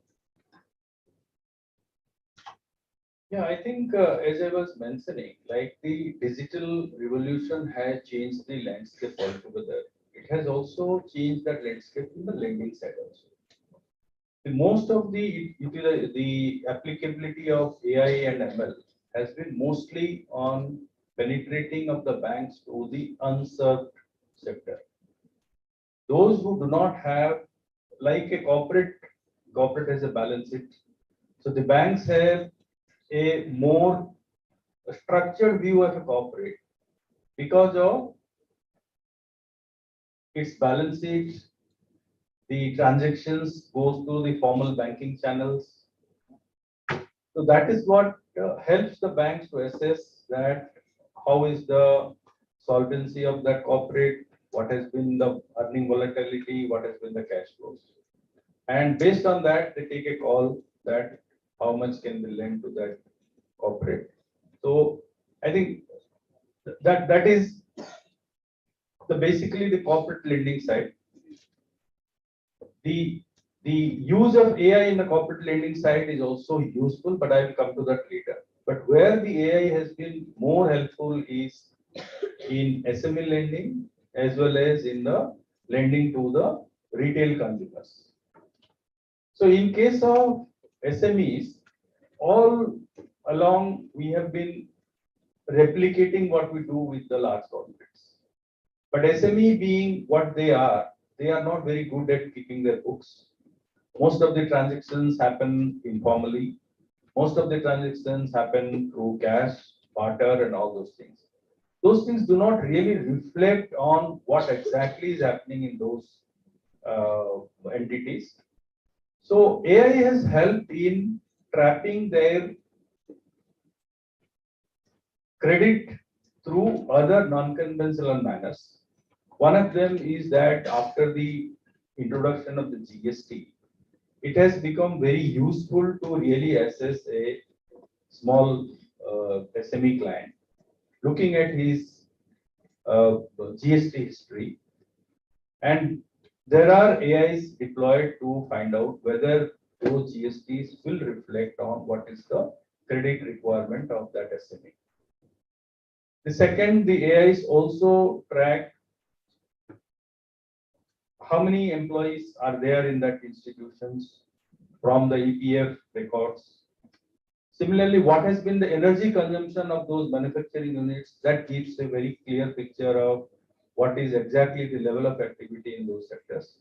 So by deploying AI, it is becoming very useful for the banks to get informal data converted to a formal and credit intuitive parameters to judge the requirement of an SME. Coming back to the consumers, by their spending behavior and earning behavior, which I was mentioning through the example that I gave, it is becoming very useful to see that what is the profile of a customer. So if somebody has access to my mobile data, that what are the apps that I have loaded in my mobile, what are the how many banks I am dealing with, what kind of investment products I am investing, what is the kind of payments I am making, what is the kind of dividends that I am getting from the stocks that I have invested, or the interest I am getting from the FDs that I have invested. These things are getting compiled through AI to give a very much granular profile of mine to assess that whether I am good for a particular loan amount. So the essence of the credit management to contain NPA is to mostly on the preventive side. Because the banks have realized that once the loan goes bad, it is very difficult to recover because of the several institutional bottlenecks in recovering money through legal process.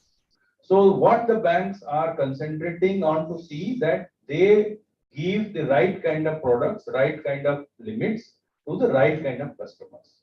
So the AI's help in tracking the most informal but credible information about SMEs and the retail consumers to assess their credit worthiness. On the corporate side, what was happening earlier is that although I had access to all the transactions which a corporate does with me, I was completely unaware what is the transaction he does with another bank. Today, because of this credential process where every bank is supposed to inform them if there is a abnormal behavior of the client and how much he has borrowed from the banking system available to all the banks, it is making helpful for the banks to get a 360-degree view of that corporate, as well as what are the cases going against them, who are the directors, are these directors involved any of the companies which has gone bad. So all these informations are available. So I think, and the transactions which happen, that suppose a corporate is making a payment to a supplier who has never supplied in last 10 years, but he has become the biggest supplier to him. So this raises the eyebrows of the bankers to see that what has changed.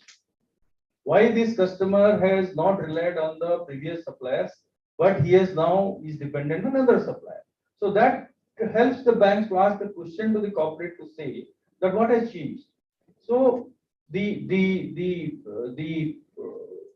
deployment of this artificial intelligence has helped the bank to ask the right questions and converting informal information into credible information.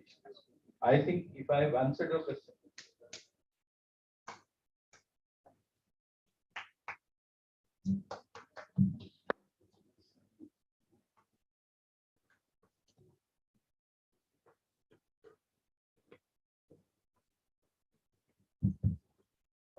Good morning, sir. My name is Vedant Das. I'm a first year postgraduate pursuing Masters of Business Finance. First and foremost, this session was very insightful. Thank you for the knowledge that you have imparted on us. My question is to Mr. Narendra Patra. As we all know that AI is a turner in the risk management side. So my question would be, given the scenario, there are a lot of black box algorithm in the system that poses a risk model bias to the unintentional correlation of the data, and due to which the real model or the real world data that are present over there are now possessing a threat to it. So how can one tackle that? Well, I think the model risk is one of the emerging risks. So what do we do in the model risk? So when a model is deployed, the model is deployed with some kind of a hypothesis or some kind of assumptions. So those assumptions are tested on a pool of data, and on the basis of that, a model is developed. So let us say I take a data set of, let us say, 1 lakh customers, and I build a model. To see that whether the assumptions of the model tests good, I try to test that model on another maybe 1 lakh or 50,000 customers, and see that whether the assumptions that I have made in this model is also holds good for another set of 50,000 or 1 lakh customers. So when this validation takes place, we look at the variance and we look at the stability of that. And after those stability rules are established, then the model is deployed. So that model is deployed also not in a full scale, that we call is a CUG, a closed user group model. Okay. So that is also deployed maybe in a limited scale for a limited period. And the performance of that model is tested over a period of time to deploy it in a wider context. And every periodically, the efficiency of that model is tested, what we call is the discriminating power of that model to get the desired results. So as long as that model is effective, the model is deployed. And because the behaviors change with change in time, so the models are tweaked and refined as and when their discriminatory power or the effectiveness comes down. And at one point in time, when you think that the assumptions are nowhere relevant, the model is discarded, and then there is somebody else who would have worked in a model to see that this is a better model.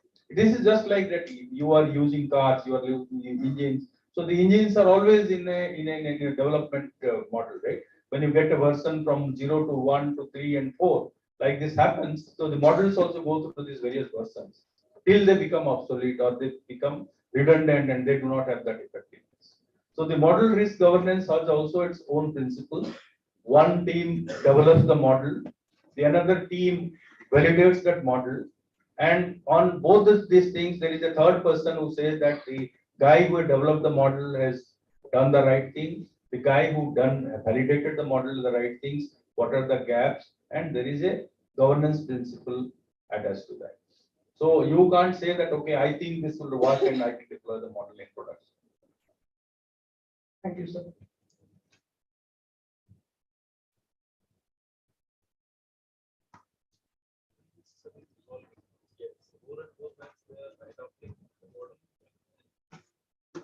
Very good afternoon, sir. My question is for Indranil, sir. Sir, the thing is, I first of all don't know whether I hold the audacity of this asking or not, but still I want to place this question to you. Sir, 95% of the investors who are operating at a market lost significant of our wealth due to banking crisis that we all know, sir. So with your current management in practice, is it the right time to say yes to Yes Bank, sir?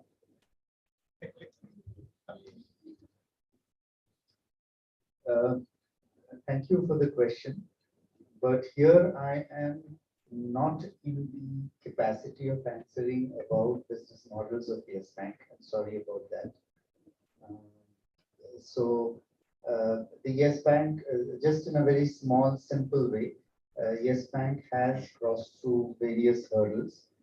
We have a professional management at Yes Bank.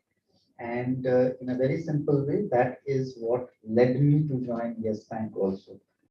Because I believe that the journey of the Yes Bank has just started in the format 2.0. And given the sort of challenges in the market, the progression may be relatively slower, but very sure. Thank you so much, sir. So that means you got your answer. So next investment will be the Yes Bank, I think.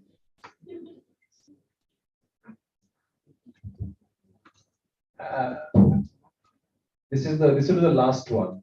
I hope, like, so many questions are pending, but we are running short of time, so we'll take it as the last question. Okay, pardon. Good afternoon, sir. My name is Gauri Shankar Das. I am from MBF first year batch. My question, I have two questions. First question to NL sir, and in COVID, there was a lot of infusion of money into our economy. So it was kind of obvious that it will lead to inflation in the latter stage because there are many easy loans and everything were there. So it was like obvious. So what advance measures we have taken, our government took at that point of time that things the inflation will not happen, or the hunger inflation is the only case that we cannot do something, but have we taken any advance measures for that? On the contrary, I think relative, sort of if you're talking about inflation during COVID times, it is more to do with how government has pushed money into the hands of the people. Thankfully, our government has not really walked down the path of advanced economies where they have directly pushed money into the hands of the people.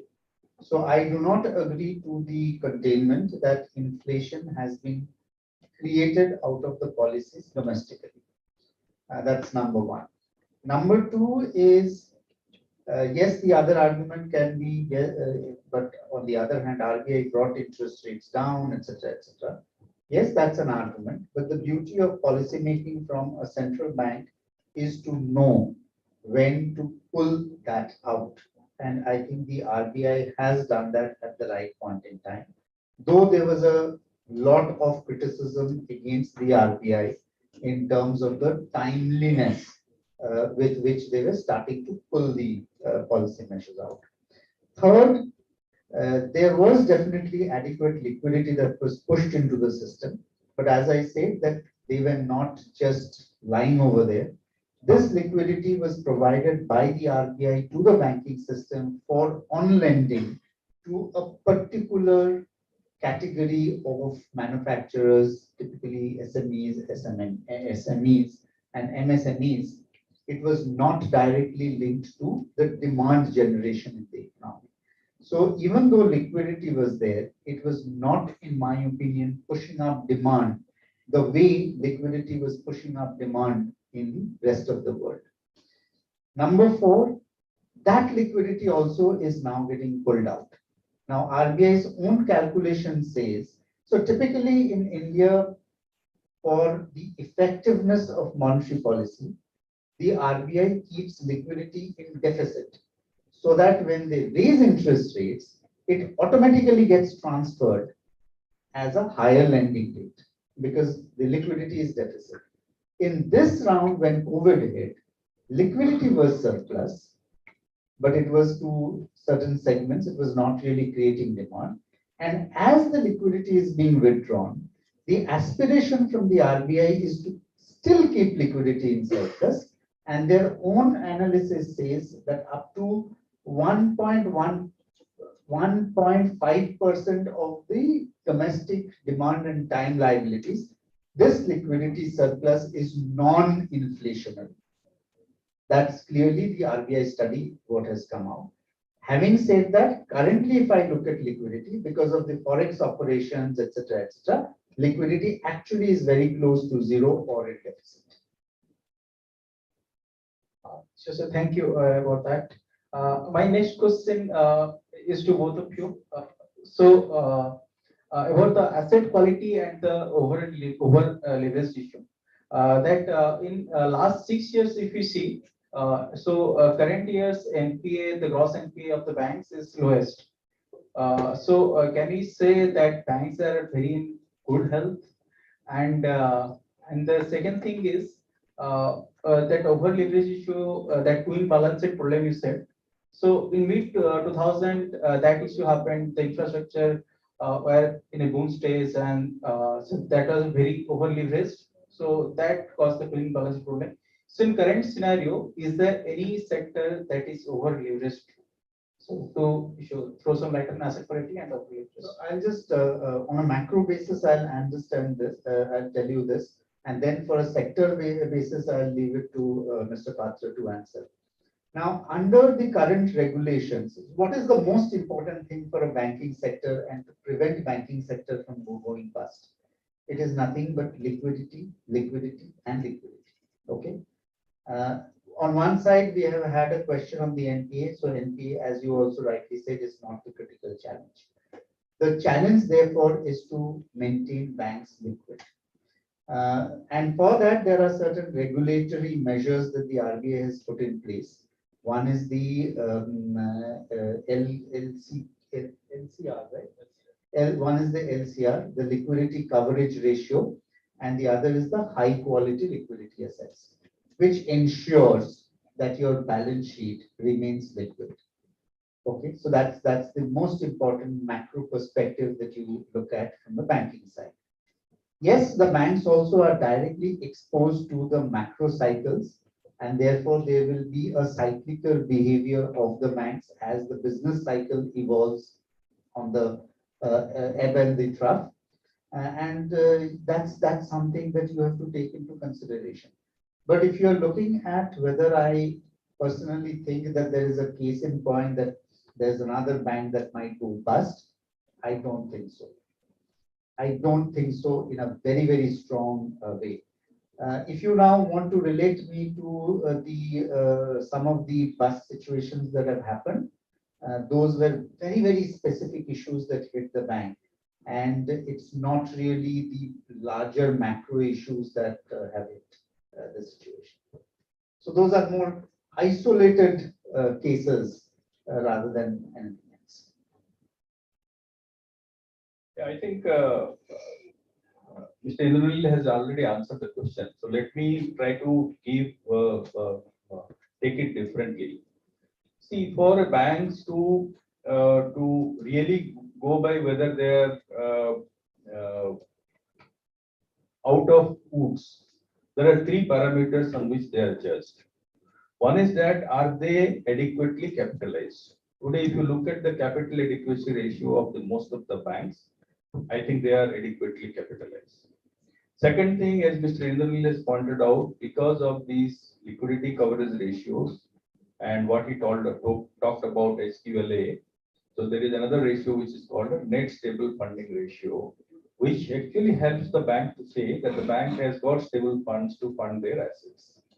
So these two ratios, which are very transparent ratios, which the banks also disclose in their balance sheet, and the regulator also keep a very close watch on that on a daily basis.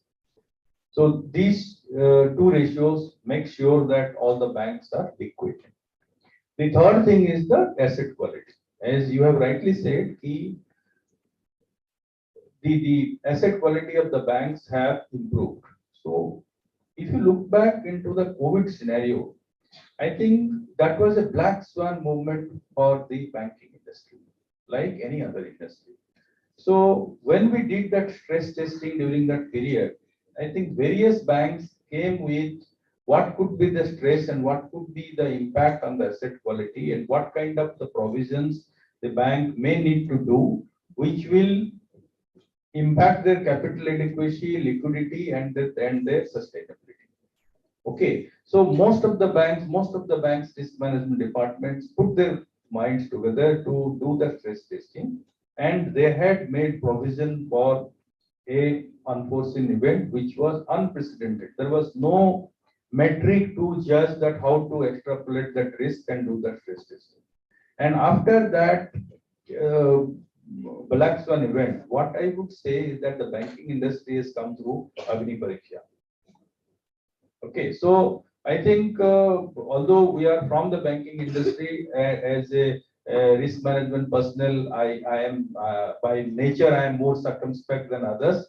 But I think that gives a lot of confidence in the banking sector and the resilience of the banking sector in riding a crisis like this. So I think, but as we tell in risk management practice, you never know what is coming in future, and there is no room for complacency. The banks will continue to be vigilant for all the risks that they may face in future. But given the track record, the learnings that the banks have gone through, and they're put into the risk management practices, I think there is no fear that should be in the mind of the people whether the bank is really having some headwinds. I don't think so.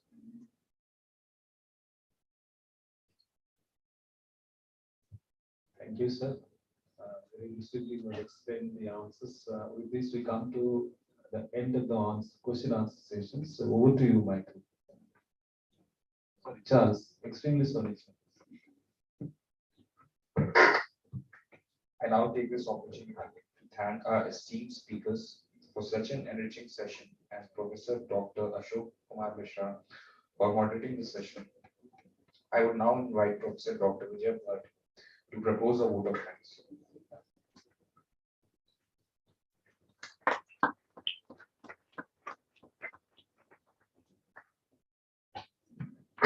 If students are clapping before the vote of thanks, it is an indication and a hint that I need to keep it short.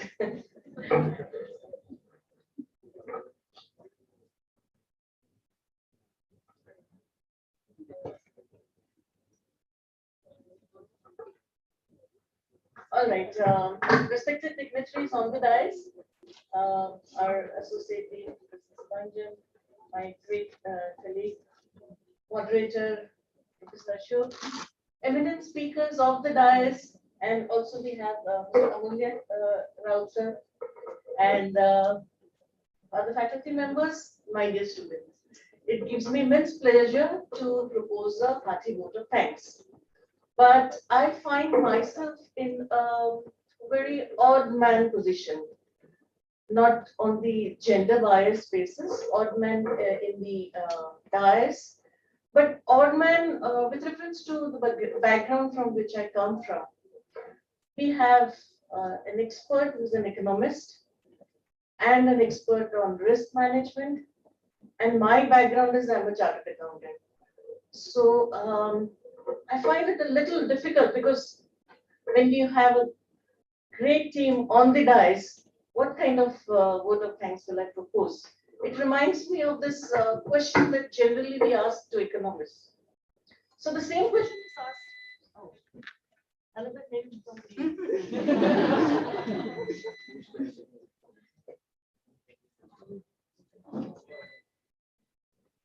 If the system is stubborn, if the system is stubborn, they should know that I'm even more. So I'll continue with this vote of thanks. Yeah, going back to we have an economist, an expert, we have a banker, superbly expert, and here is me be asking the question, the same question asked to three of us, for instance. If you ask the economist, how much is 2 plus 2? So with all the demand and supply balances and the equilibrium and all that goes with it, perhaps he would say 22. We then move to the risk manager and the banker. How much is 2 plus 2? He would first say 4.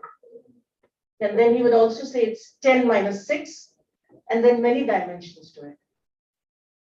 But if you ask me, poor chartered accountant, moving from corporate world to academic world, if you ask me how much is 2 plus 2, I think I just have one answer. How much do you want? So my name is Vijaya. I'm one of the faculty members of the School of Commerce, and I take this pleasure of proposing a vote of thanks.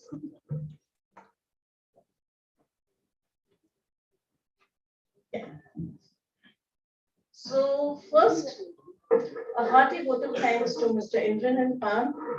You started in a very, very, very nice manner. I mean, that's the way we connect with our students. Everybody looks at the economist for many answers. Absolutely correct. That's how we started. The role of economist and the importance of how much really made complete sense. That again reminded me of a question that many people ask, and in this case, I would introduce a lawyer. So this question is asked, who is a good lawyer? And somebody, mostly people say, a person who knows law. And if you ask, who is a great lawyer? So the answer is the person who knows the judge. But in our case, that's going to be terribly different, because who is a great economist? We have them. we have him on the panel. A huge round of applause for Indra. So you have put in the many points in a brilliant manner.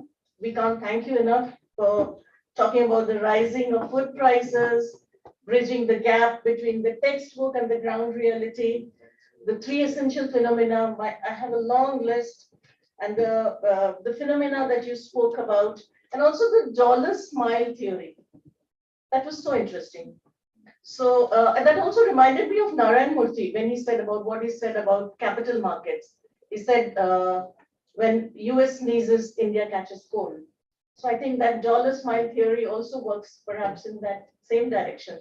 So extremely thankful to you for the brilliant insight that you brought to us in this panel discussion. I would move on and express my gratitude to Mr. Narendra Patra. Risk management still evolving. What a humble statement, but what a brilliant way he brought the entire discussion. We have students who are from the undergraduate stream, students who are postgraduates, and we need to have this connect. When you start with the captive consumption basis, started on a very, very modest note, change in the banking ecosystem and change in the ecosystem itself. How the banking system, I even don't remember when was the time I visited a bank. But then you went even 2 decades before, saying that banking system was, and you have to go to a teller and withdraw cash from there. And then now how things have changed. In fact, our theme is about changing outlook. So in a fantastic manner, you have sailed through the topic, went on to fintech and the digital intervention. Indeed, a paradigm shift. We are witnessing a paradigm shift, and that's what you have been talking. And so that was what we're looking for in this panel discussion. Yes, the Lehman Brothers collapse. It reminded me of that time when the question used to be, people always used to ask prior to Lehman Brothers collapse or banking system failure during the economic crisis, what is your bank balance? But post Lehman Brothers collapse and post a doubt in the banking system, the question was, is your bank balanced? So we have come a long way. We have understood the intricacies of the system, how risk management works, how things are changing. And perhaps that's the idea of this panel discussion that we're having. And of course, the risk appetite statement was brilliantly put up in this discussion. Volatile and yet resilient. That's how we are looking at this panel discussion, and so many lessons learned. In fact, I found myself completely enriched by the discussion. So with this, I would like to end this gratitude note to both our esteemed speakers, and a huge round of applause once again.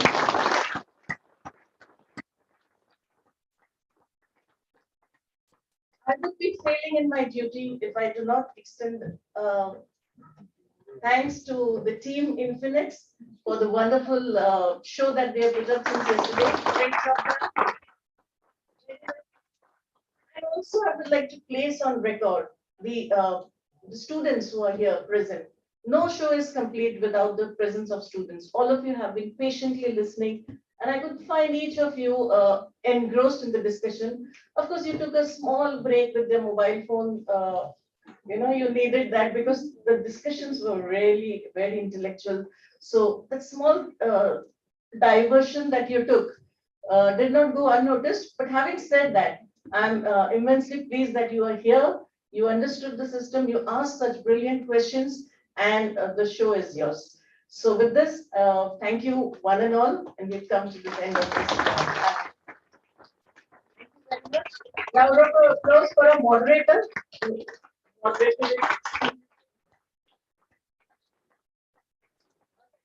Yeah, over to.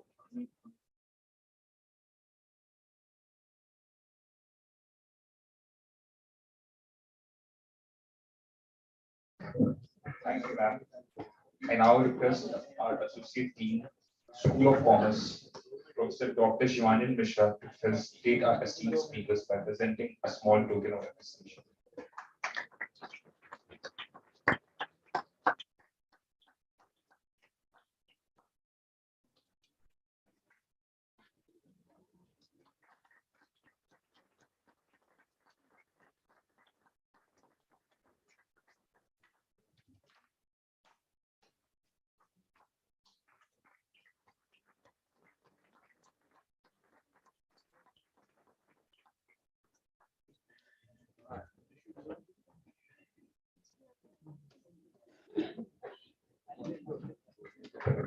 with this, we'll break for lunch. I request the students to stay back for a few minutes.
Welcome back, everyone. We are starting with the second and last session for the day. We have two renowned industry professionals on the panel today to shed light on the future dimensions of financial functions. Professor Dr. P.K. Mohanty, Dean, School of Commerce, Exine University, will moderate this discussion. I request you to kindly take the session.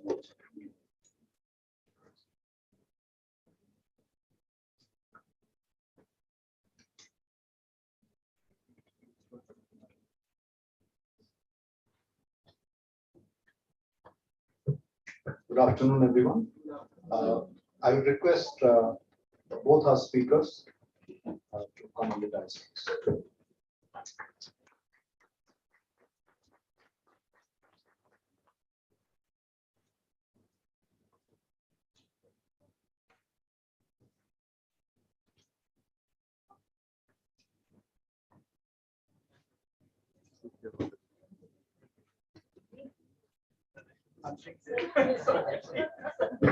I request Professor Ashok Mishra, who is the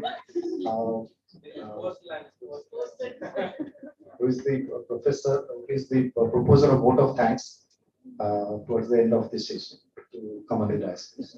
Sorry, Professor.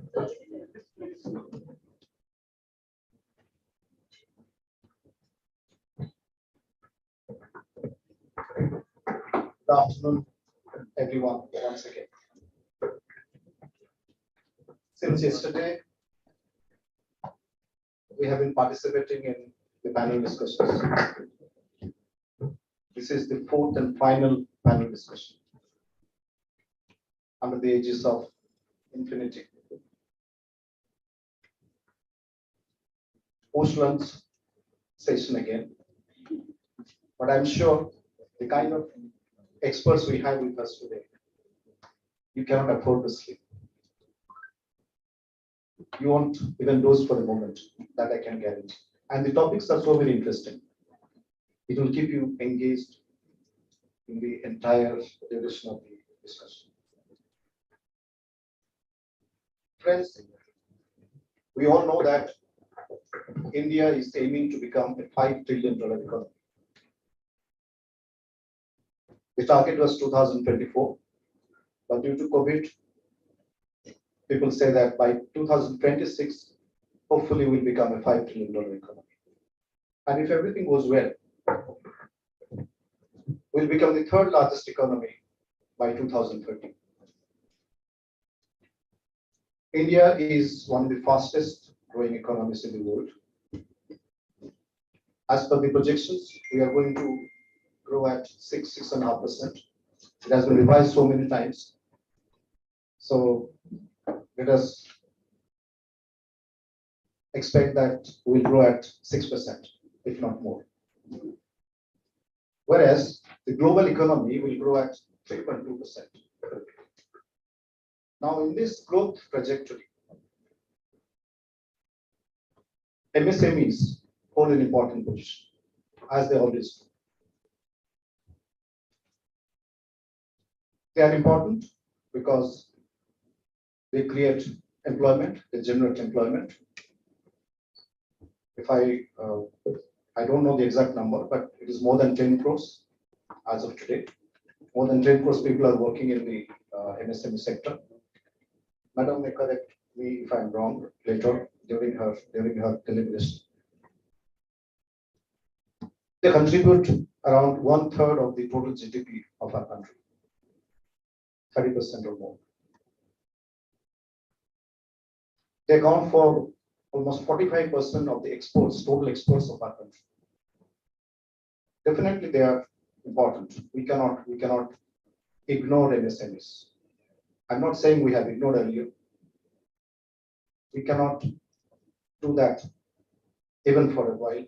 We cannot think that in our mind also, because they are so very important. They are contributing to our growth story. But the MSME sector is not free from its problems and challenges. Challenges are many. Every sector faces some challenges. But if we talk about MSME, the problems seem to be more compared to other industries.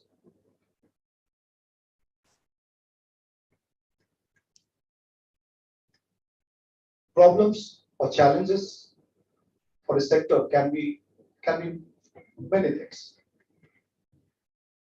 It can be technology, it can be human resources, it can be finance, it can be many other things. So it can be financial, it can be operational, it can be strategic.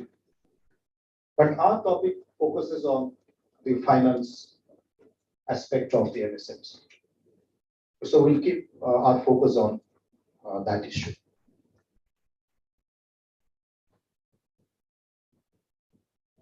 MSME, or for that matter, any organization, if we talk about finance, if I can link that to the PLC, product life cycle of an organization, I'm saying product life cycle of a product, it can be related to a product or it can be to an industry also. So that's the startup phase. So during the startup, the company requires, the organization requires some finance. It can be arranged through personal finance or some other means, loans from relatives, friends. Then as the organization matures, as it grows, it requires finance. As it matures, it requires finance. So it requires finance at different stages, and requirements of finance will be different at different stages. So the question that is before us is what ails the MSME sector, which is a very broad one, but I will request our speaker to remain focused on the financial. Of course, the choice is with the speaker. She can enter into other areas of challenges also. But mostly, since the topic is on finance, I request her to share her thoughts on the financial issues that a bank faces. What we read, what we hear from different sources is that banks sometimes don't give them loans because they're afraid that they don't have the repaying capability. Sometimes we hear that the documentation is a big problem. Sometimes we hear that the people associated with the MSME sector are not very well educated. They don't have the qualified manpower. So the decisions that they take sometimes go in some wrong direction, which land them in trouble. So there are multiple issues, finance being one of the important areas of that problem. To discuss this issue, we have an eminent speaker, an expert in her own field, Mrs. Gauri Sawant. Let me take the pleasure of introducing Mrs. Gauri Sawant. Mrs. Gauri Sawant is a seasoned banker, leader, and mentor. She is currently heading West Region for Commercial Banking at RBL Bank Limited. Mrs. Sawant comes with a rich experience of over 25 years in banking, and in that journey, she has held distinguished positions. She has worked with SBI Capital Markets as credit analyst, with project appraisal and loan syndication, and then with Axis Bank as relationship manager in SME business unit, wherein she has built and scaled the commercial banking business for Western region. Mrs. Sawant is an alumnus of Mumbai University.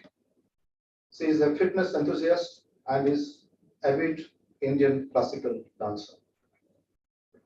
Welcome, Madam Sawant, to Exide University and to this panel.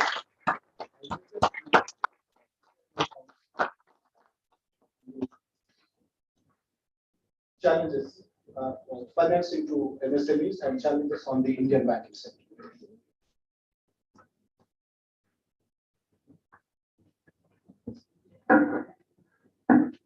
Hi friends, good afternoon. Good afternoon. Little louder? Yeah, it's good to be here in the classroom after almost 20 years. So I'm a little nervous, but equally excited for this session. Nervous because I'm in front of all young budding minds with endless thoughts. and excited because it's good to be here after 20 years, though I'm on the other side of the table. Good. Sir has already told us most of the things, so I'll try to keep it my focus on financing of MSME. I know that timing is critical since it is post lunch.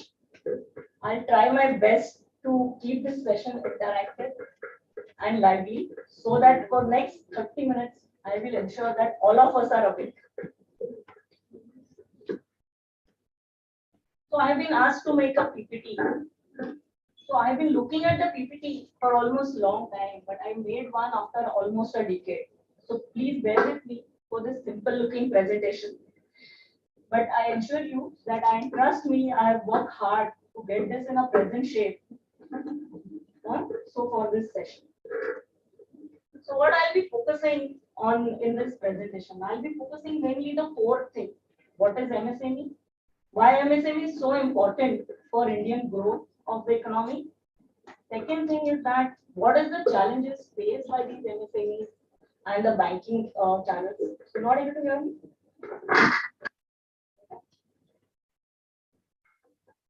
Second thing is the challenges faced by MSMEs and Indian banks in the financing, getting finance.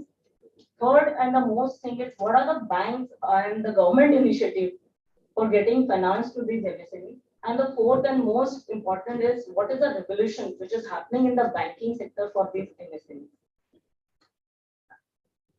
At the onset, first, I would like to thank the university for inviting me here and my mentor, my senior colleague, Mr. Amulyadan Rao, for inviting me to this campus.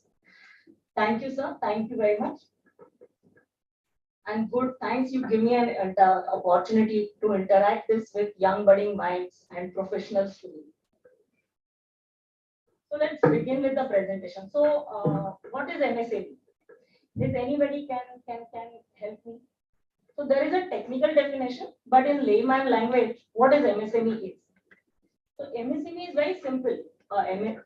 Any organization to deliver any finished goods needs some raw material, some semi-finished goods, which they source it and convert it into finished goods. Where do they source it from? They source it from the vendors who make this semi-finished goods. So what is MSME? So MSME is a complementary to any large enterprise in the ancillary units. So these are all ancillary units who support these large enterprises to deliver the finished goods in the simple language. So let's understand what is a technical definition to it.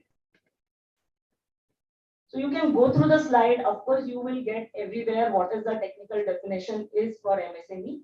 It's a combination of the investment in their machinery equipments and their turnover. There are three different criteria which RBI has defined. This is the technical definition of MSME. So why MSME is very important for Indian growth economy? What is the reason it's so important? And because it contributes a 1/3 to our GDP. It also generates employment.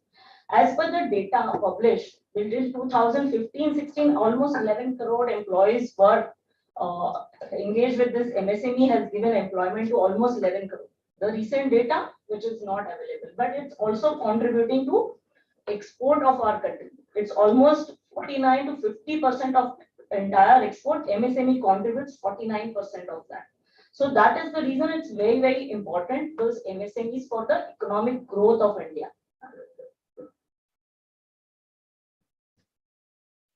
To support these MSMEs, what are the different initiatives taken by the government? Government understand that unless and until they will be able to give the proper infrastructure, skill to their employees, and economic and all those financial and credit assistance, it is very difficult that these MSMEs will be able to sustain their businesses. To support all the credit and finances, they have announced a lot of other schemes. So these schemes are related across India for their skill development of their employees and finances. So let us understand what are these certain key initiatives which government is taking for their which are relevant from the banking perspective. So here are the schemes. Any business which has to start or begin the business which they generally need a capital which they can get their own or other finances from their family, friends, or they approach the financial institutions. But you always see the new generation entrepreneurs, which when they want to start any business, they do not possess any capital. They do not possess any collateral security to offer to the bank to avail finance. And their business model, their business ideas are generally new. So that is the reason the government has introduced a scheme and through which a new entrepreneur can avail finance to start his business without any collateral security. Of course, there is a cap on the facility which they have set. How the government is providing this facility? Government, with the initiative, with the help of SIDBI and Ministry of MSME, has formed a trust. So this trust gives a guarantee, provides a guarantee to our financial institutions to provide loans to MSMEs and SMEs.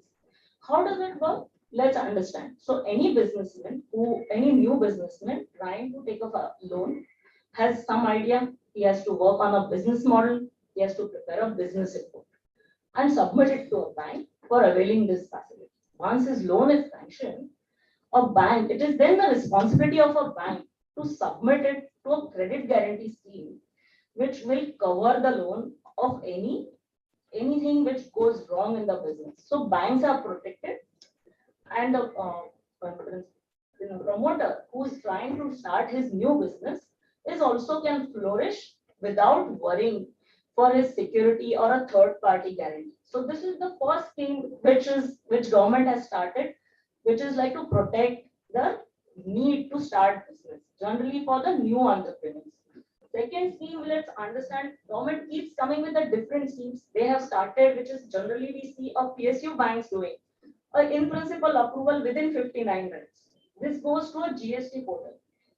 Any business who's doing domestically has to need a license to apply GST. Through this GST portal, they have given a link through which you can apply and get an in principle sanction up to 1 crore through a PSU banks. Mostly also see SBI has given this facility, and most of the PSU banks are very keen and started this facility. Third one, which I will say, it is an interest equalization scheme. So let's understand by taking an example, what is interest equalization scheme? Any diamond manufacturers, what they do, they buy diamonds and they buy an unpolished diamond, polish it, convert it, and sell it in the export market. Similarly, the garment manufacturer supplying a garment to an international brand, they do export. So export being a very important business, important thing for India, being involved in foreign exchange, a government gives a concession through banks. So these manufacturers get concessional rate subject to, they classify into a MSME guidelines. They get an interest subvention. So for example, a bank which is lending at 10%, but however, this diamond manufacturer, these garment manufacturers get a facility at 7%. They get an interest subvention. So this is an interest equalization scheme. So these are traditional ways the bank has been and the government has been financing these MSMEs and supporting these MSMEs. Now let's move to the next one, which is the TREADS. TREADS is the new step taken by the government towards digitization. So this is a platform on which a vendor can get his bills discounted. How does it work? Let's take an example, another example. For example, Reliance Smart. He has to place an order to a local manufacturer because they don't have their own manufacturing. They outsource this from a local manufacturer. This local manufacturer comes and uploads the invoice on this portal. The banks discount it at a competitive rate. So what happened? The manufacturer gets paid upfront at a lower rate, and he doesn't have a bother to make a payment on a due date because the payment is collected from an anchor. In this case, it is Reliance on a due date by a bank. So this way, the government is providing an invoice discounting facility. Somewhat is a kind of a supply chain facility, which is a day-to-day expenses are getting addressed. A working capital need is getting addressed of these vendors, a small finance, small workers, small units of MSME you can say. So this is another thing. Now to build a transparency, government has introduced a GEM portal. What is this GEM portal? This GEM portal is the where on the it is an e-commerce portal where all the government organization can procure their goods and services from this portal. So on this portal, all the government organizations comes and buy their stationery, their goods, their office equipment. So this is to build a transparency. The government has built this portal.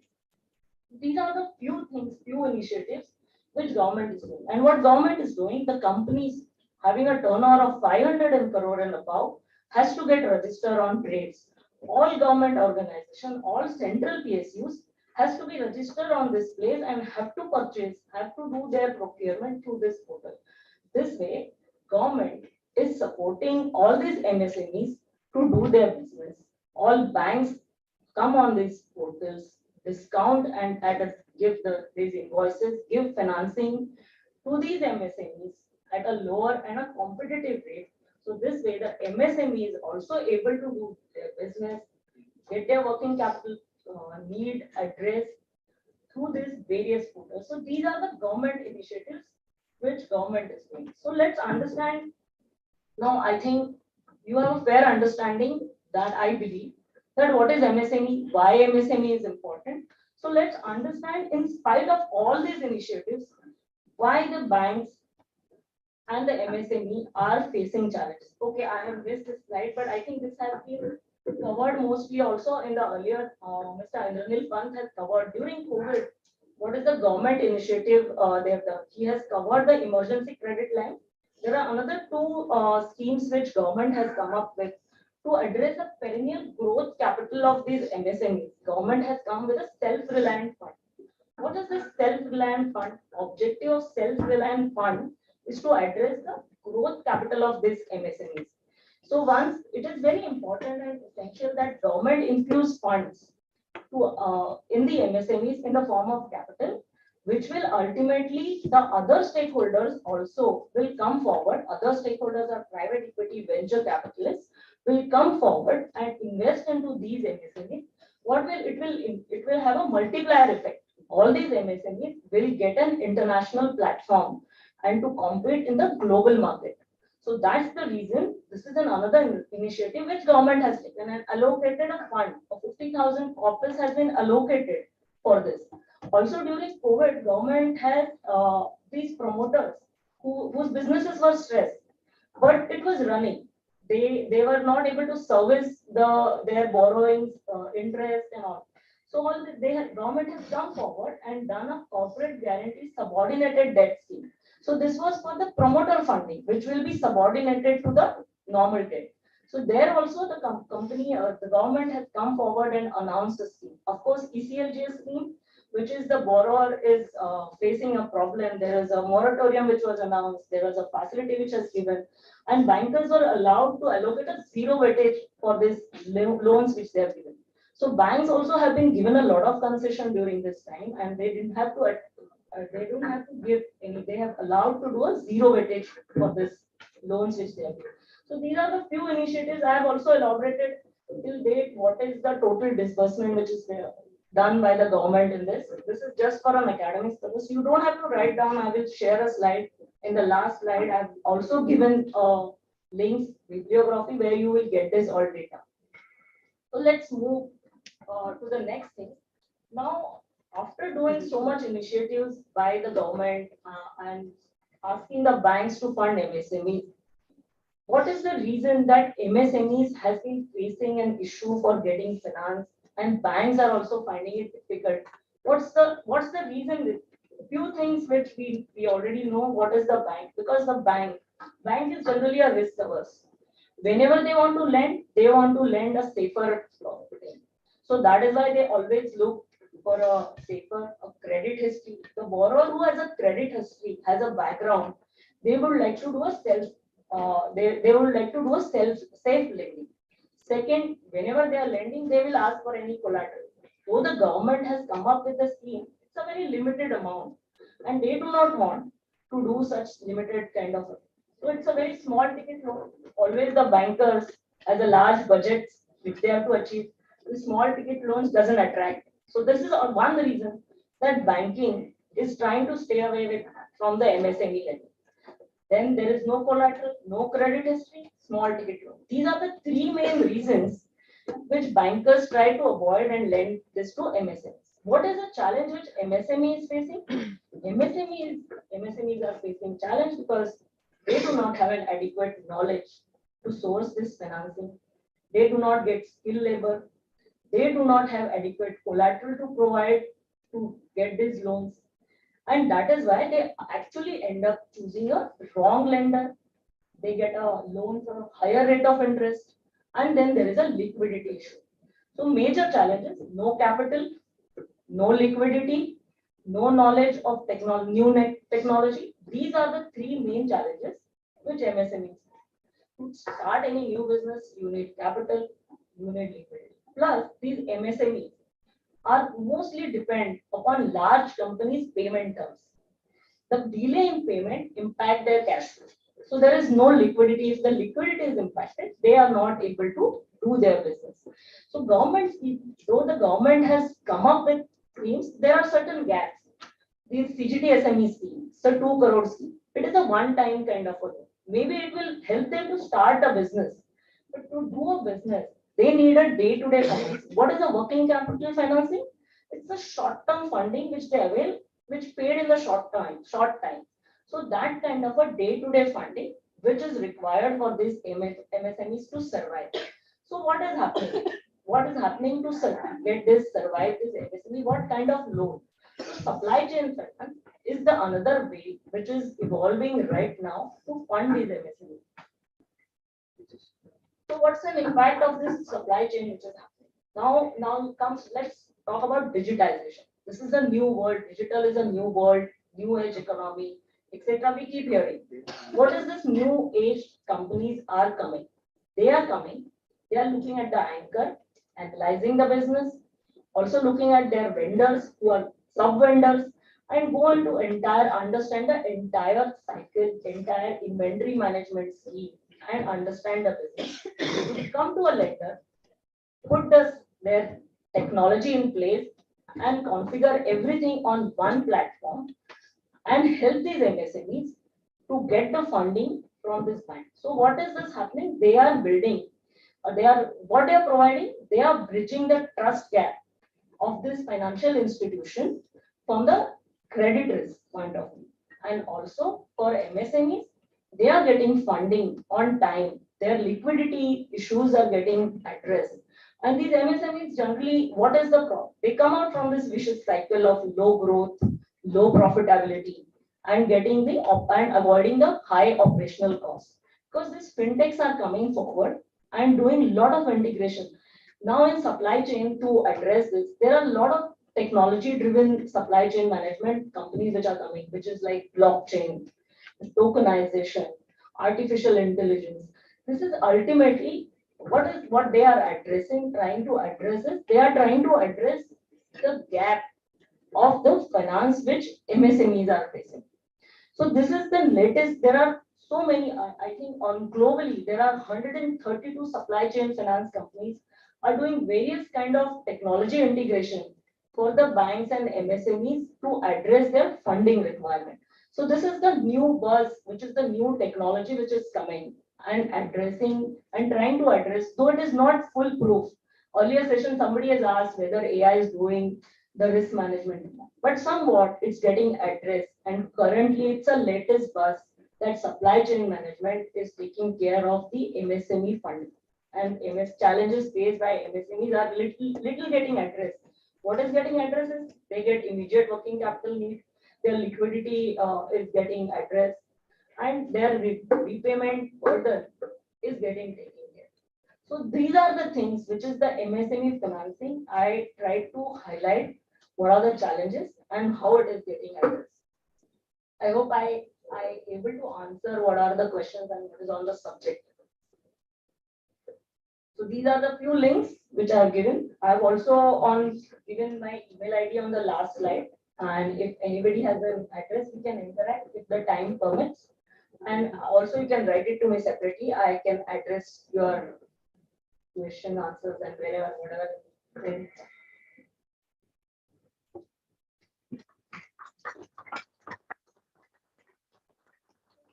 For patiently listening to me. I hope I able to add some value and some guidance on MSME.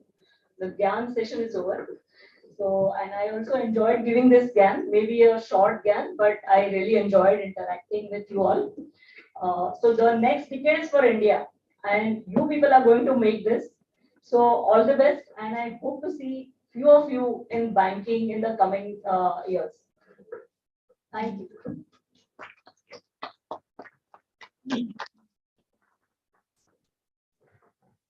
Thank you, Mr. Sawant, for giving bankers' perspective to the financial issues that the MSME sector face. You have very beautifully explained what is MSME and why MSME. And you also talked about the internal interest equalization scheme, which is quite interesting. And you also highlighted the problems like co-lecturers. My question would be, on behalf of students who will ask that question, is it possible to get loans without collateral-free loans? Government is planning to do that, but to some extent it has been implemented, if I'm not wrong. And then another thing would be, what about the cost of equity? You can take the first one. So, yes, sir, the government has already introduced a scheme for without collateral. So that is there is a cap on it. So 2 crores. It is given through CGT SME. The loans are guaranteed by the CGT SME. Of course, there are various different criteria. So 70 to 80% in most of the cases, the loan is guaranteed up to 50 lakh. So it is, even though the cap is 2 crores, there are various slabs in it, and as per the eligibility of each enterprise, they can avail a loan. Of course, there is a lot of documentation procedures which are involved. The MSME has to be registered and all, and it has to be GST paying, insurance, all those things are there. But of course, they can avail the loans without collateral, and this is mainly a scheme for the new generation entrepreneurs to flourish their businesses, their business ideas, and without bothering about providing collateral or third-party guarantee.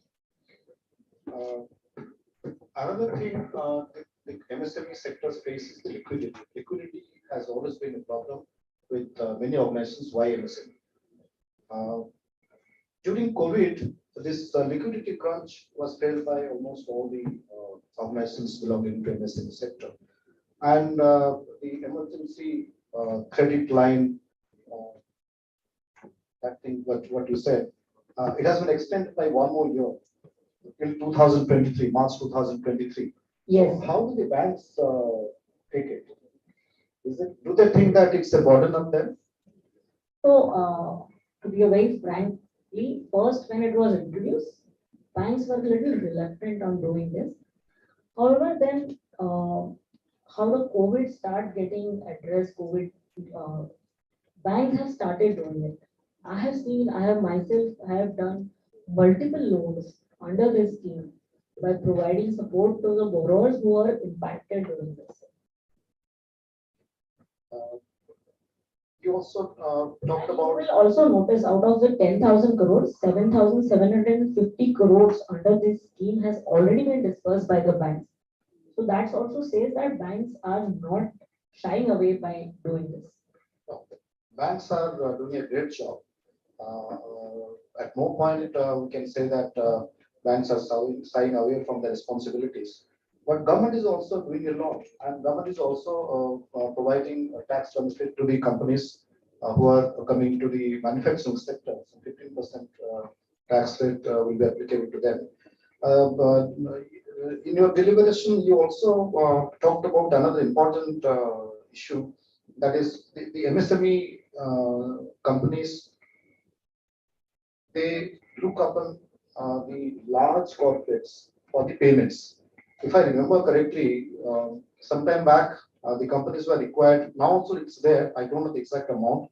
Earlier it was there. If a payment to a small scale unit amount exceeding 1 lakh is remaining pending for more than 1 year, that has to be reported in the annual report. I don't know whether it is still 1 lakh or it has been increased. So that means the government wants that the MSME payments should be released or should be settled as soon as possible. Companies should not hold them back because otherwise it will affect their liquidity position. You also talked about the digitization. Yes, new age companies are coming, and without digitization, it will be unthinkable for the companies to survive because they cannot take advantage of the technology that is helping the business in numerous ways. Another important point coming to my mind during budget 2022-23, in order to help the MSME sector, government thought of interlinking the various portals like eStrom, Udyam, NCS, so that the MSME sectors will take advantage from one another. Okay, so nice discussion. You have given a lot of ideas, some experiences, which your personal experiences as a banker, some food for thought, what the MSME sector is doing and what they will be doing, what will be the future of MSME going forward. In finance, we say that organizations do not exist to make profits. They create wealth. And the objective of finance is to maximize wealth. So when it comes to maximization of wealth, the wealth has to be generated and that has to be maximized. So the basic purpose of maximization of wealth is to have more purchasing power in our hand. And when we say about personal finance, we think about maybe investment in mutual funds, maybe some insurance for house insurance or car insurance, but it is more than just this investment in mutual fund or personal insurance. It is wealth management. So to talk about wealth management, we have an expert with us, Mr. Privitti Palve. Before I invite him to share his thought on personal finance, let me take the pleasure of introducing Mr. Privitti Palve to the audience.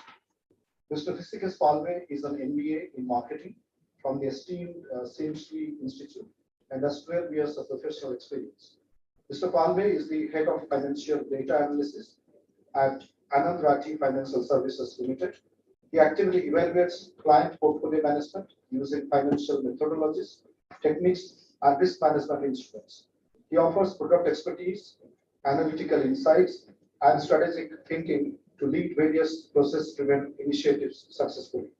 Mr. Privitti effectively uses his knowledge of changing market requirements gained through managing his own client to establish a progressive financial data layout for the company. Mr. Privitti Palve, over to you. Thank you, sir.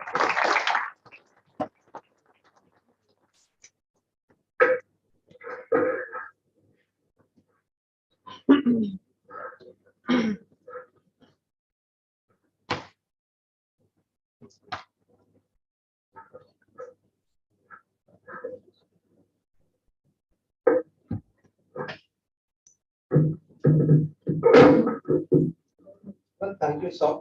Thank you so much for such a good introduction that you did. And thank you, friends, to gather this afternoon. And thank you to the university to have me over here to talk about wealth management, to talk about personal finance.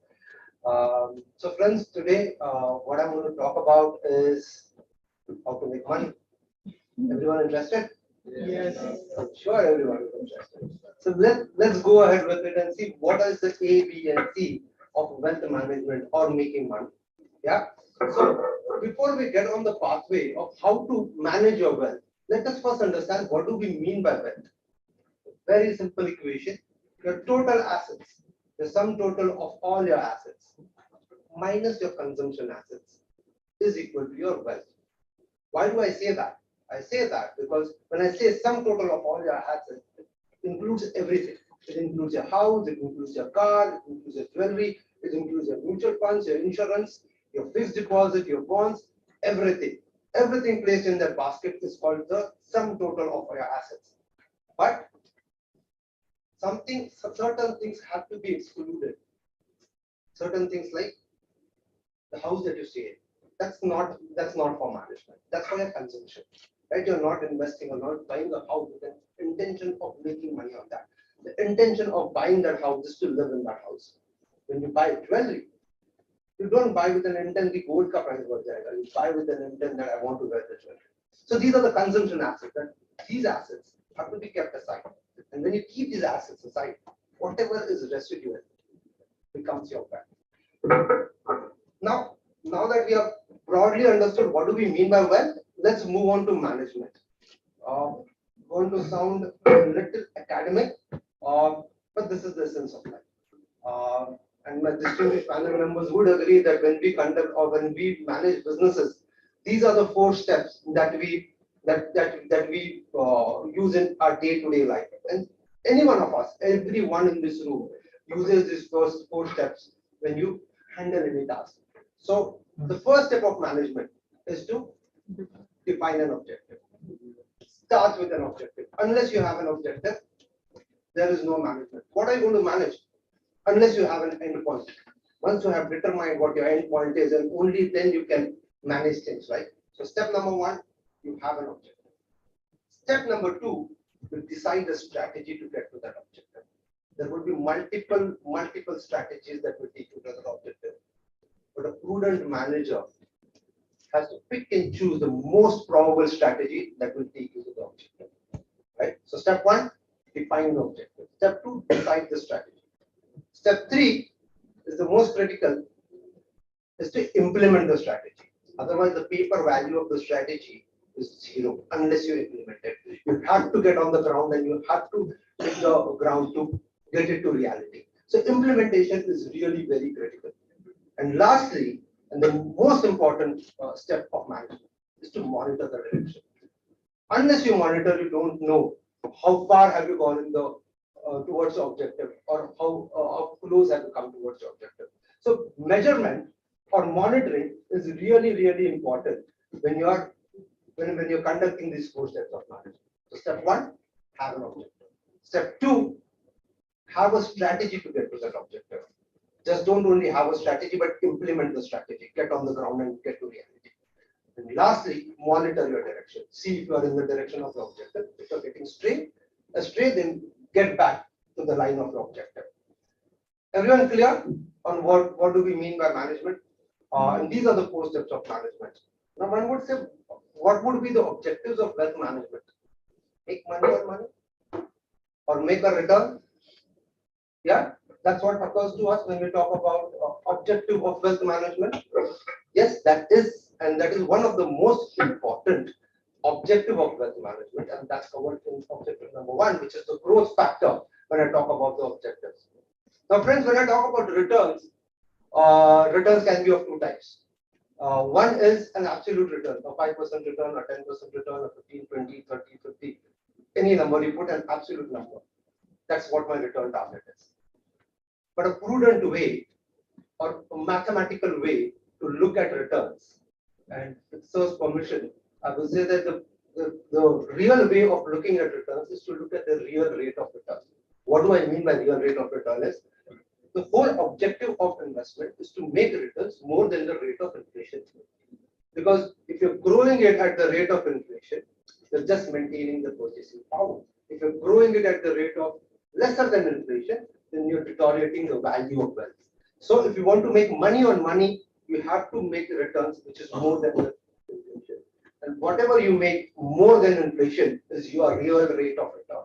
So what we say is, like Sir said in the morning, that your inflation currently is to a tune of around 7.5%, right? You target a real rate of return of 5 to 6%, target a return of 13-14% kind of a number.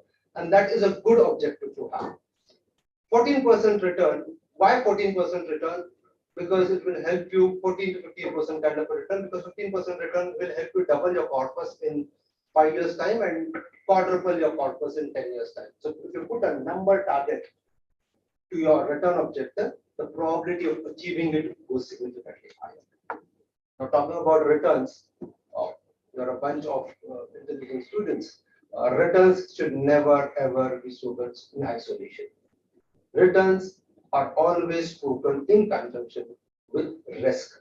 So whenever you talk about returns, when I say make a 14% return target, it's an incomplete statement. When I say make a 14% return target with X percentage of risk, then the sentence is completed. So that is the reason I say risk mitigation is equally important, and try to have a risk which is lower than the risk of Nifty. I'll come to the risk part of it in an elaborate fashion in the for the slides. Third objective, very dear to my heart kind of an objective, but very important objective. Now we spoke about returns, growth, sounds very hunky-dory, 10 crores, hypothetically became 20 crores, 40 crores in 10 years time. Sounds very interesting. But one thing that we are missing out on, we also address the market risk. We said that the market risk also has to be curbed down significantly. But there is one more dimension when you make investments. It's an external risk. What happens is when you hold certain positions, there are certain responsibilities that come your way. If you are a director of a company, for example, if you are a director of a company, you sign multiple documents. You sign multiple documents, you are responsible on behalf of the company, right? What happens then if there is a liability onto the company? If there is a liability onto the company, the liability will get transferred to you, and then the liability will get attached to the assets also. Now, if I'm holding a certain position in the company, can I shy away from those liabilities? As an individual, I cannot.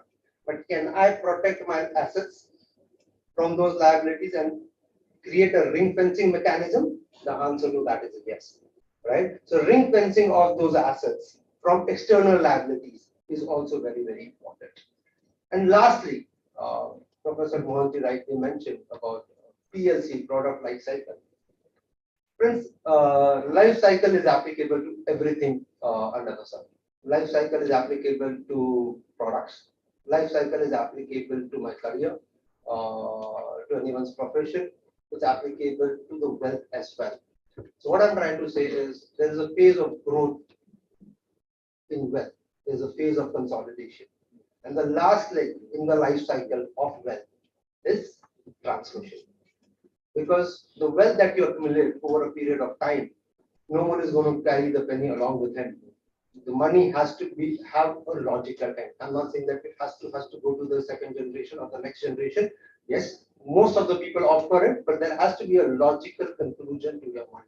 You don't want to have your money languish after you happen to exist. So these are the 4 steps which broadly tries to cover the objectives of wealth management. Now that we have spoken about the objectives, let's briefly look at the strategy. How can we get to this 14%? How can we mitigate the risk? What is the safety net creation? What are the mechanisms of creating a safety net? And what are the transmission ethos that we need to follow? So quickly then, I think the projector is a bit of a problem, but to make that return, which I spoke about, the real rate of return, which is a little more than the rate of inflation, the bedrock or the first step is to have your asset allocation right. So there was a study done back in 1992 by 3 economists back in the US, Brinson, Singer, and Weegover. They come up with this study. They did a regression analysis. Friends, I'm going to use a lot of mathematical terms. I'm going to take the liberty of using the mathematical terms because my assumption is that you people are a little aware of it. So this economist did a regression analysis to understand what are the key determining factors and how much percentage should be attributed to each of the variable. They considered three variables. First variable was asset allocation. The second variable was security selection. And the third variable was market timing. So of these three things, what played out, what had the major impact on their investment, on their pension funds, was asset allocation. So 93% was allocated, if you can see over here, 93% was allocated to asset allocation, and the remaining 7% was between security selection and market timing. Just to put some numbers into perspective that support what I'm trying to say. Yeah.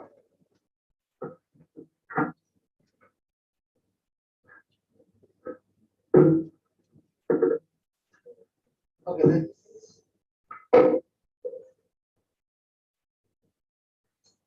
No? Doesn't work. Let's keep it. So friends, 93% was allocated to asset allocation, and the remaining 7% was attributed to security selection and market timing. Moving ahead, to put some numbers into perspective, let's see what is the magic of asset allocation. What happened to 1 crore? If someone had a crore back in 1990, what happened to that money as of today? If someone invested in an FD, the 1 crore became 11 crores. If someone invested in gold, that 1 crore became around 17 crores. Someone had a crore, they invested in prime locations of Bangalore, Delhi, and Mumbai. On an average, it became 19, 22, 24, a return of 10 to 11%. Someone put the entire money, 1 crore in Sensex, because 1990 Nifty was not even there. So someone put the entire 1 crore in Sensex. The value of that crore becomes 77 crores, which is a 15% kind of a return. And a fool like me who didn't have an understanding of any of the markets said that let me rely on someone who's more educated, who's a fund manager. I put that 1 crore in those 4 funds which were available back then in 1990. Today, the maximum value of that crore would have been 904 crores. That's a return, a whooping return of 22 to 25%. So friends, at times it's important and it's essential to be a little dumb the way I am. So I will not do security selection. I will give that penny to the fund manager and let the expert do his job. Right? So that's what happened if you had 1 crore in 1990. Just to elaborate a little more on my point of asset allocation, friends, I need a little animation for this. Okay, it's not coming. Okay. Let's say 3 different portfolios. Portfolio one. I had a crore back in 1990. What I did is I put 50% in debt, 40% in real estate, and 10% in gold. Yeah. Today the value of that crore became 16.85 crores. I made a CAGR, annualized return of 9.2%. Again, I said, let me invest some portion in equity. Then I created a portfolio too. Back in 1990 again, I allocated only 10% of my portfolio to HDFC FlexiCap and Franklin Prima Fund. Today the value became 71 crores, a return of 14.24%. But friends, mind it, this is where the security selection part comes into play. These were the worst equity funds at that point in time where I had invested. Even if I would have invested in the best possible funds at that point in time, I would have gone to 95 crores with an IRR of 15.28%. But if you see the delta between 14.24 and 15.28, it's marginally a percent. See the impact of security selection. I selected the best possible funds back in 1990 and made an investment. What was the delta that I made by security selection? Only a percent. I changed my asset allocation. And see the difference, 9.2 jumped up to 14.24. You can see the difference and the numbers for yourself, and data speaks louder than anyone's emotion, right? So this is what the data talks about, where I'm saying asset allocation is the key for making investment decisions. So that's the point one. Now coming to the risk mitigation part, one would say that he's talking about equity and he's completely going gaga about equity. So the equity is the place to invest. Now I would like to differ on that point, that equity is not the only one place that you need to invest, because risk mitigation. Remember, the objective number 2 was to mitigate your risk when you are on the journey of making that 14%, right? Money management has 2 aspects. One is expected return, the second is risk management. Have you ever thought of why returns come with a word called expectation and risk comes with the word management? Is it by accident or is it by design? Return is something which is an external factor, governed by multiple external factors. It's not in your and my control. Something happens in Ukraine, our returns get impacted. Something happens in China, our returns get impacted. US increases the rates, our returns get impacted. Returns are something which is beyond our control. But what is in our control? What is something that we can manage is risk. Is something that can be done in a closed room between you and me. And that is the reason risk comes out with the word management and return comes with the word or expectation, right?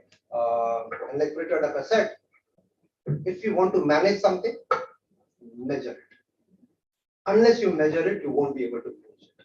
Right? So measurement of risk is really very important. Friends, you must have heard when people talk about risk, people say that it's a high risk, low risk, medium risk kind of product or a strategy. But friends, in mathematics, one thing for sure, there is no subjectivity. Numbers do the talking. And that is the reason I say that have a number to your risk also. Have you heard of standard deviation? Right? Standard deviation is one key metric that can help you identify what the risk of the product or the strategy is. Right? Because standard deviation is one mechanism that will help you identify what your future lies, where your future lies with certain amount of probability. You all must have studied or would study the empirical rule of statistics, which is the 68, 95, 99 rule of statistics. This will help you identify what your future outcomes would be with a certain amount of probability. Right? It will give you the range of returns. For example, I put a number over here. If you would have invested in Nifty for a 10-year horizon, your annualized return would have been around 12.5 and a standard deviation would have been around 3.94%. And if you see, if I would have had to plot these returns on a graph, I would have got a bell curve or normal distribution. And if you have, again in statistics, only if you have a normal distribution, you can use the empirical rule of statistics to identify what the future outcomes would be, right? So having a normal distribution is required and if you see a 10-year data, you get a normal distribution. But if you see a 3-year data point, you don't get a normal distribution. What happens is markets have a tendency to give return in compressed fashion. It will not give you a linear return. When I said that the markets gave a 14.88% kind of a return, it's not that every single month there was an accrual of 14.88%. There was a year when you made 4%, there was a year when you made 5%, 7%, 8%. All of the sudden there came a year where you made a 20-30% kind of a return and the average got pulled in, right? So this is the behavior of the market. So how do you tackle with this kind of a behavior? I have put this graph over here. If I plot a 3-year data on the graph, you see that the distribution that you get is not a normal distribution. This is called a chi-square distribution, right? And if it is a chi-square distribution, you get to see that 65% of the time, the investor made returns less than average, and only 35% of the times he made more than average. Experientially, he was unhappy. So what do you need to overcome that? And this is why we need a portfolio, which is a combination of asset classes and is a combination of multiple products, right? So this becomes a strategy for objective number 1, right? How do you use? There is something called as a capital asset pricing model. There is something which is a Markowitz theory. This is the only Nobel winning theory in the portfolio management space. Mr. Harry Markowitz wrote this paper back in 1954, got his laureate only in 1991. But this is the only theory that will tell you what can be the optimal allocation of the products and the assets by making the frontier, right? So this is one of the theory that can help you create a portfolio. Now moving to objective number 3, friends, we spoke about objective number 1, we spoke about objective number 2. Now let's move to objective number 3, which is safety net. Like I mentioned, there could be multiple kinds of risk, which is above the market risk, which is your professional risk, business risk, or family dispute. How do you safeguard your money from these kind of risks? The answer to that is to create a private family trust. There are 3 mechanisms in India through which you can protect your money from external liability. First is invest in PPF, one of the best investing avenues that the country has seen. Problem, the amount that you can invest in a PF is not more than 1.5 lakh rupees per year. Big challenge. Second, buy a unit, buy an insurance and take a married woman's property act. Problem with that, returns are abysmal. You don't make more than 4-5%. So the target of define or overcoming that 7.5 inflation number is a big challenge with investments in your insurance insurance. The third mechanism where you can ring fence your assets is create a private family trust. If you create a private family trust, you create a financial member in the family, you create a financial member in the family who has a PAN card, who has a bank account or demat account, and the investments are made through the private family trust. If at all, God forbid, if there is any liability onto you, your liability will stick with you and your assets will be safeguarded. So that's on the safety net. Transmission, one very important data point, this has come in Economic Times. I don't know how many of you must have read this.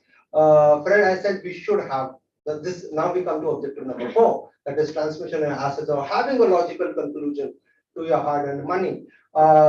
Friends, look at this number: 82,000 crores are languishing. Where are they languishing? Unclaimed, forgotten. MF units are lying somewhere. Bank deposits are lying somewhere. Why did this happen? Because I made a fixed deposit and I didn't tell my family. I didn't tell any of my kin that I have made this investment. I bought mutual funds. I didn't tell my family that I have bought these mutual funds. So the financial literacy of the family is equally important, right? And this is what I'm trying to cover in the next slide, where I'm trying to say that why do you need estate planning? Estate planning in India, unfortunately, is a taboo word. When we talk to people about estate planning, they take a step behind. They think that, why is he talking about my death? But unfortunately or fortunately, the only one certain thing, rather there are 2 certain things in human life, like Benjamin Franklin has said.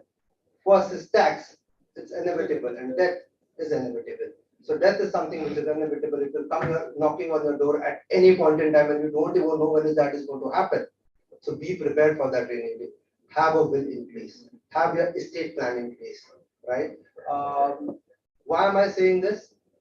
Like I said, efficient and smooth transmission of wealth.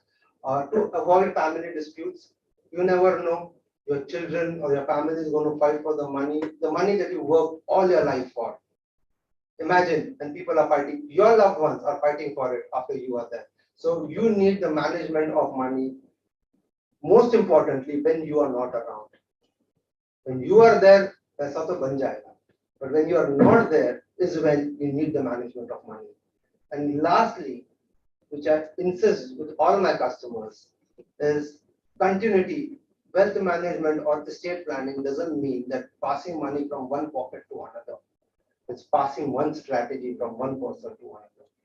And that is the reason when you do wealth management, you don't do with one person, you do with the family.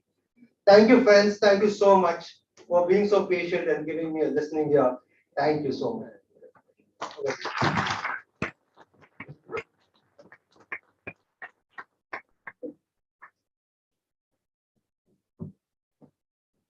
Maybe.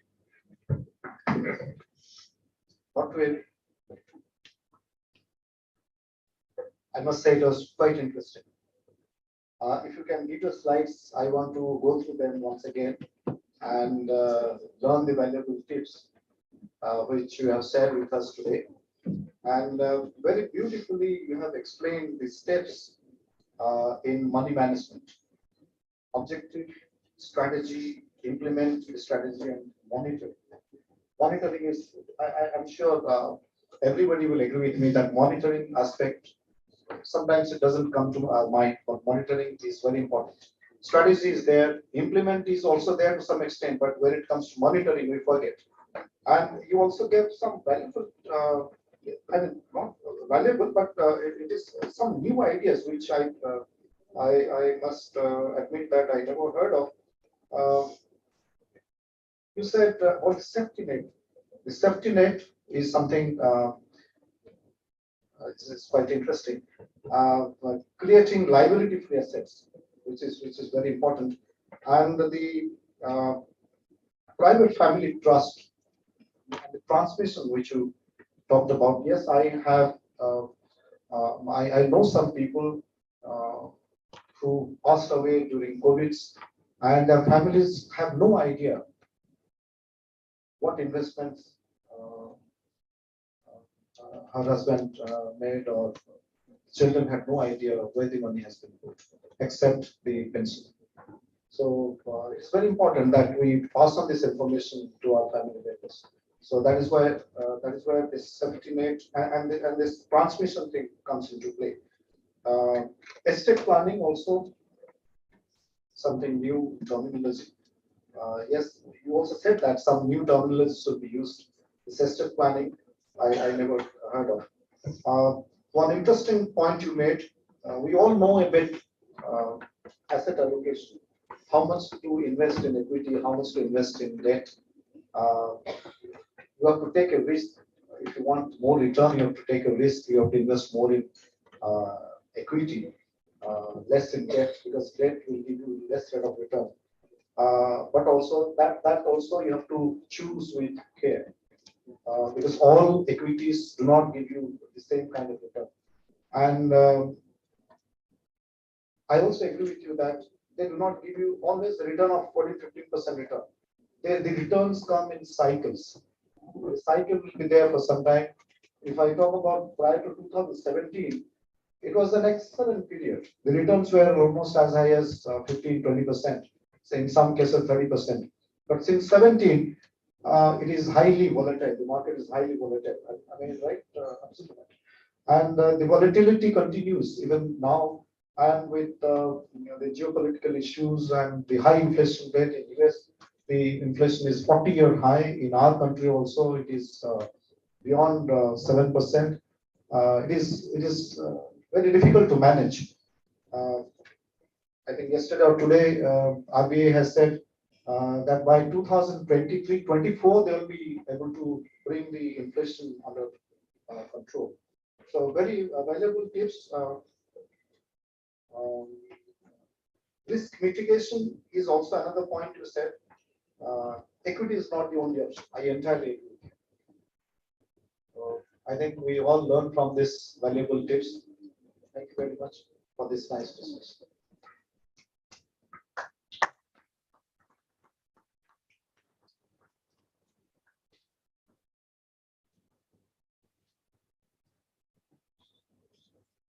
This marks the opening of the question and answer sessions. The floor is now open for questions. Can you give me 2 minutes? Can you give me 2 minutes? Yeah, please.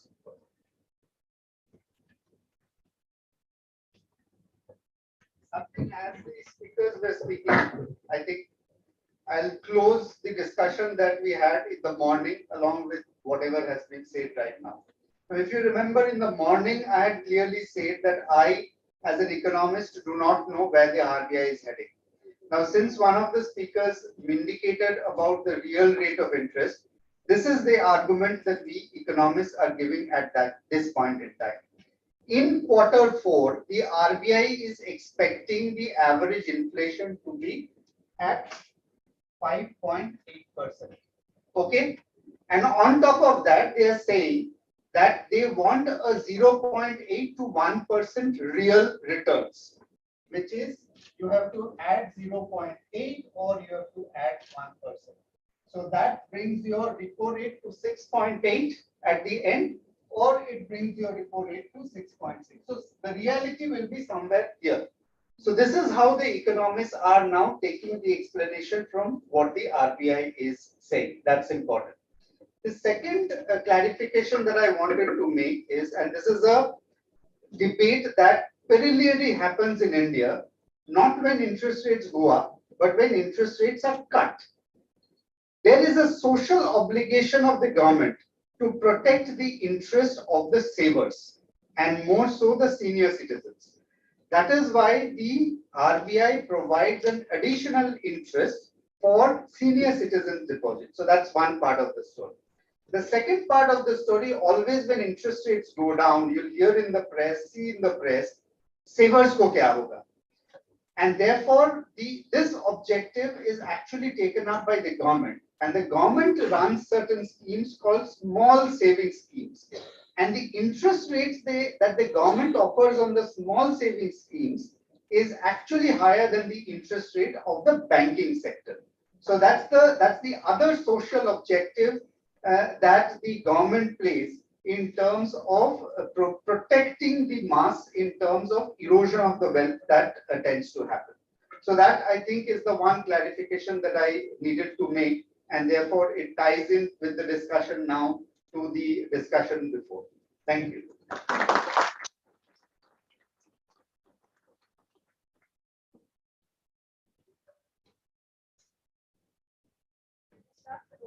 Yes.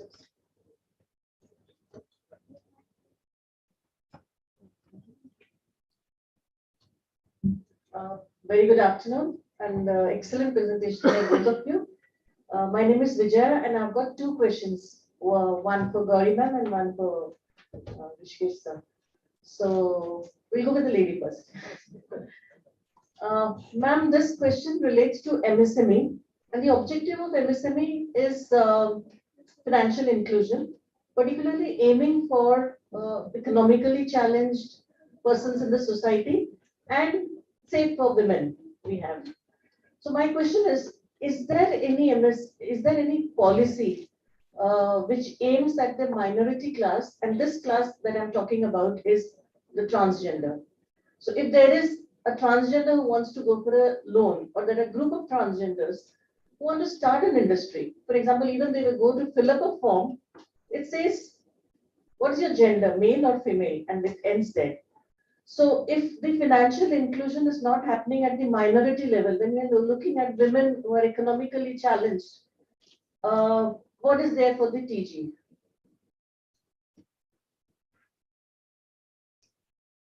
Government for this sector has not identified any specific thing, but yes, people have started recognizing, and which you rightly said on the form, there is he, she, but there is another column which we have started seeing in at least in the bank account opening form. They have given another box to tick. And till now, there is no other scheme, at least which I am aware of, which has come only for a transgender. But there is no specification that they cannot apply for these schemes. The scheme is open and the criteria is only based on the investment and turnover. Government has launched a Udyam portal in which you don't even have to require a audited balance sheet or anything. It is based on your self declaration. You can get yourself registered. So this is a step towards doing ease of business for MSME. It can be any gender who can do this. I understand, perfectly understand that it can be any gender, but when we are talking about the financial inclusion and when we are looking at a minority, if ma'am, you can take it at your level because you are already dealing with MSME and policy change happens at that level also. Academically, we can write papers on that and we can bring it to the government to bring out a policy change. Because when we interviewed transgenders, and the only financial inclusion they have is, like you said, we can open a bank account, that's all. We can't even have a credit card. And we have a bank account, we have a PAN number, that's it, a PAN card. Even a voter identity card, just because some political group wants their votes. So that is one area where I have found we are lacking. So maybe if we can suggest this as a policy change, because when women as a separate group, for example, in Odisha, there is a large microfinance company, without naming them, who exclusively have microfinance facilities for women, women who are economically challenged, women who are in a difficult position to seek loan, women even can't speak English. So, that is how you're bringing their rights to the forum. Otherwise, if you can fill up a form or I can just tell this is my balance sheet, then I don't need a class for myself.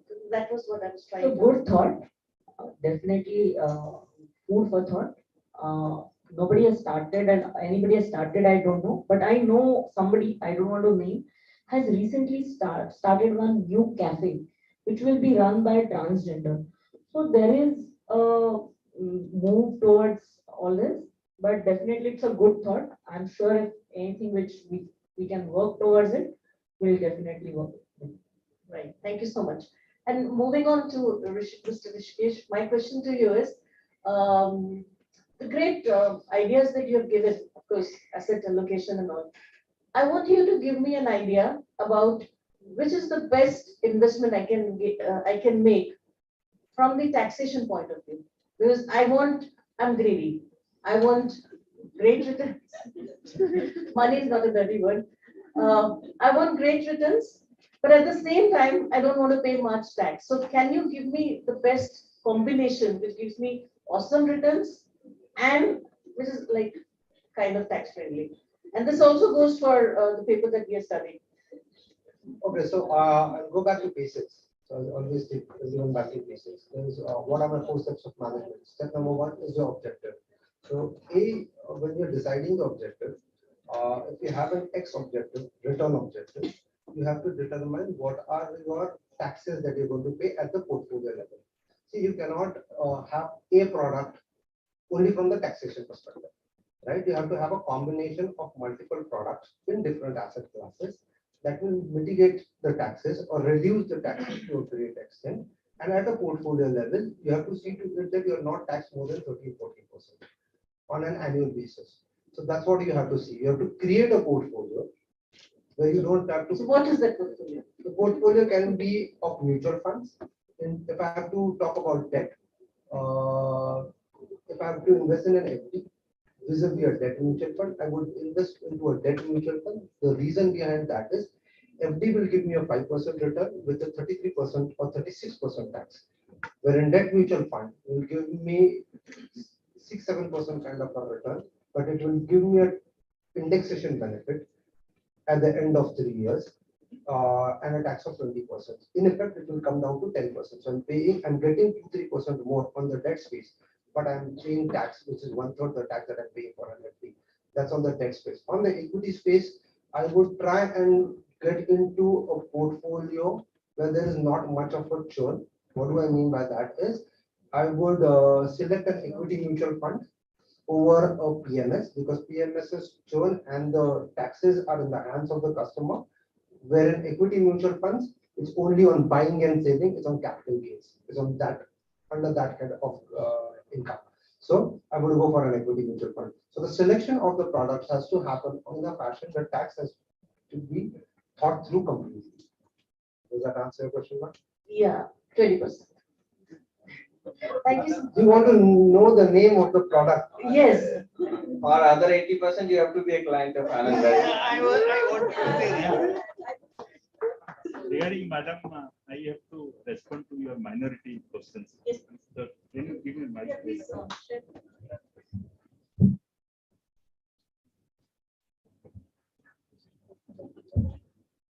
Bank generally, while giving the loan, they don't consider whether minority or majority. It is the credit worthiness of the borrower. That is the primary thing bank sees. Whether it's a transgender, ready, gents, it is immaterial for the bank. And as far as I know in SBI, there is a scheme called innovative banking, where you can give any kind of loan to anybody. It should not be gambling. I once gave a loan to a singer which is not in the scheme of the bank. He was an all India radio singer. He wanted to bring out Jagannath Janan cassette. He wanted only 80,000 loan. I gave the loan. He paid it in time. My controlling office approved it, but it was not in the scheme. So in the innovative scheme, you can give any loan to anybody, but it should not be gambling. Number two, for ladies, there are a lot of things available from the government side.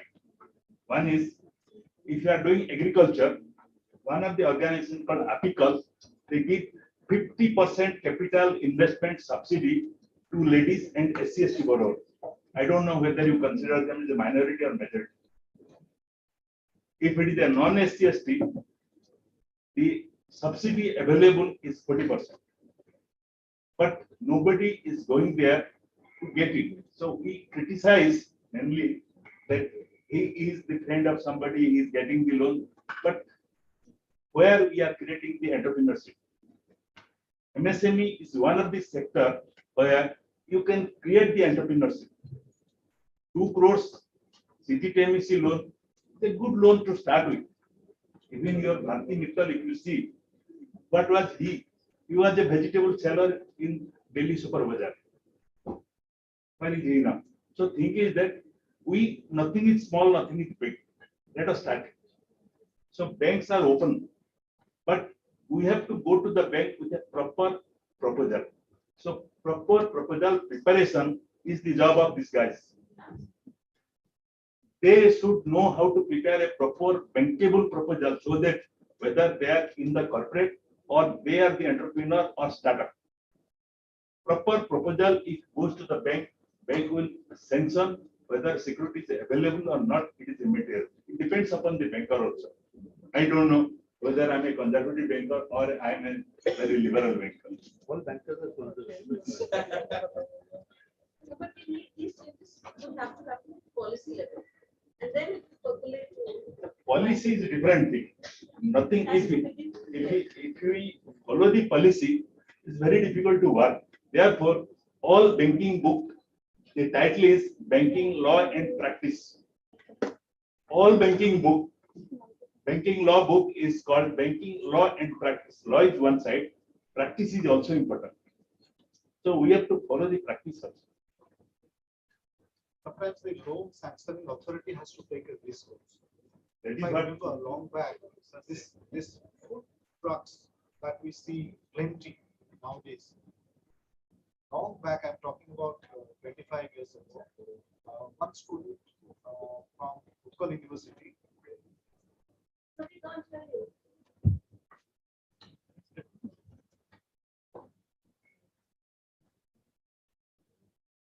What I was saying was the loan sanctioning authority has to take some risk in the name of innovation, like you did. Long back, I remember one instance where the student from Utkal University wanted to start a food truck. You see plenty of them nowadays. When he approached banks for loans, banks said, "What kind of idea is this? How can you sell food in a truck?" He gave the proposal.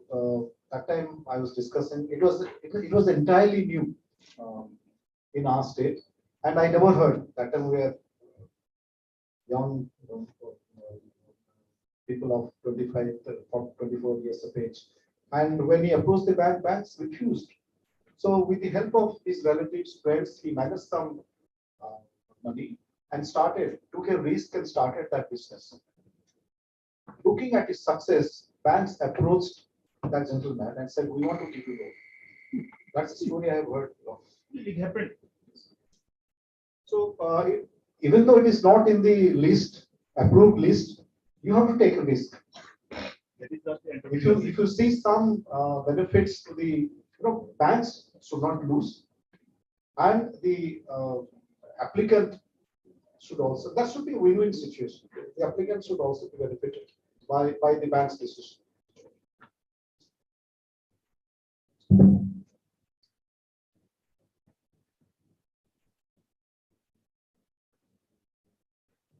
Good afternoon. My question is to Rishabh sir. From your presentation, Rishikesh sir. So, what I can conclude from your presentation is asset allocation is more important as compared to security selection. Yeah. And if this is true, then for a retail investor like us, can we go for mutual fund rather than going for equities?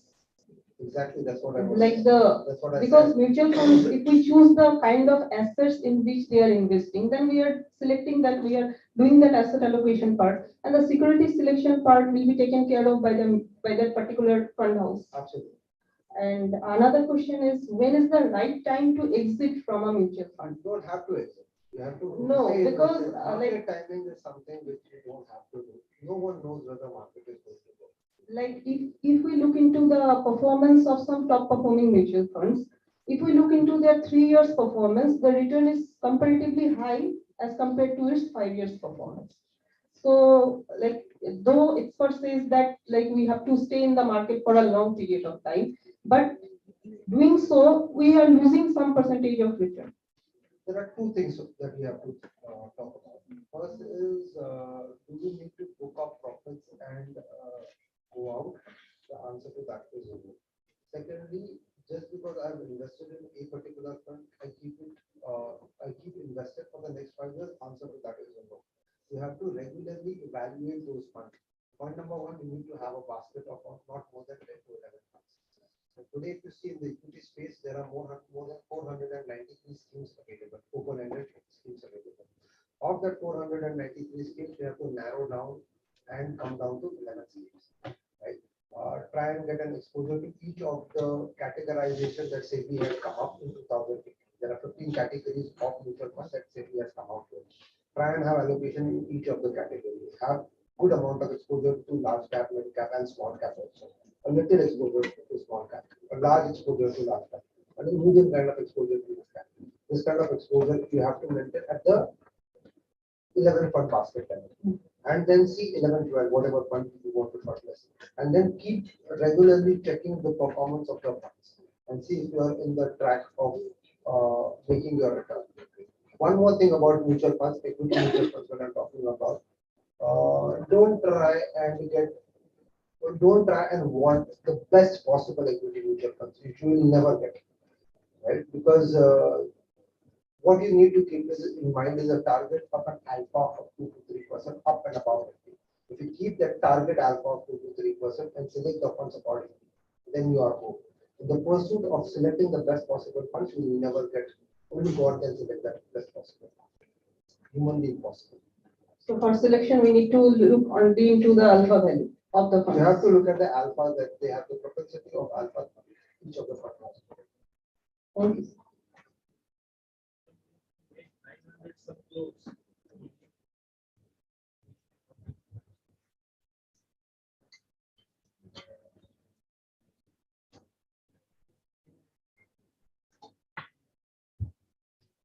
Good afternoon, sir. Good afternoon, ma'am. My name is Govishankar Das. I am from MBA first year batch. Sir, I have two questions for you. First question is that I have seen an interview of Nippon India Mutual Fund that I don't remember his name. So he was saying that most of the mutual funds are lagging the S&P 500 index return, like 80 to 90% of the mutual funds are not giving that much return that index funds are giving. The same case is also for India. In that case, I'm asking, by selecting a mutual fund is little tough if that is the case for a normal person. Isn't it good that he invests in the index fund ETF or a passive fund ETF? So first question is, funds do not give an alpha. It's better to invest into an index fund. Second question. My question is the single question that we cannot beat the mutual funds cannot beat the index fund. Okay, so there are two ways of looking at it, and there are two different things that we spoke about. We spoke about S&P 500. S&P 500 is the US-based index. What happens is in US, in a developed economy, information arbitrage is not as much as it is in India. So creating that alpha up over S&P 500 is difficult, and that is the reason in the US people generally prefer to buy index funds. Where in India, we still have some kind of information arbitrage because of which we can make that 1 or 2% kind of alpha. And if you see data points that funds have given an alpha to 4%, 5%, 8%. So there's a significant amount of alpha that has been delivered by the mutual funds. So it's about which fund do you select. What is the combination of funds that you select is what is the most critical. And that's altogether is a big topic to discuss. How do you go about selecting? Yes, sir. So for that, financial literacy is must needed in India. So regarding that also, I have a question. Second question. So second question is in USA, almost like 51% household penetration is there into mutual funds, the stock market. So in India, it is almost like 3-4%. I'm not exactly sure. So that's I'll tell you the numbers. In India, investments, mutual fund investment is 9% of the wherein in the global market is upwards of 70-75%. So that's the kind of penetration opportunity which still exists in India. Yeah. So my question is, so with such a huge like opportunity we have in India, so what are the business opportunities are there in this field? What people even need us in India now, and the industries are not so much sufficient in this field that regarding the analytic fields. I'm extremely sorry, but I didn't understand. I'm saying that what are the business opportunities are there like considering these numbers, being USA 77%, India. And we are very thankful that we are in this industry of finance, that we still have a huge gulf to cover. Because if we look at the Western world and if we look at ourselves, there's a big opportunity which lies in front of us. So the more that we penetrate, the more we get business, the more we have wealth to manage. So we are not saturated yet, like so many players are there, Motilal Oswal, Anand Rathi, and so. Not at all. There is a huge platform for everybody. Okay. Thank you, sir. Your career is safe, don't worry about it. You can come up with your own company. Yeah, it's not the same. Wealth management. Saturation.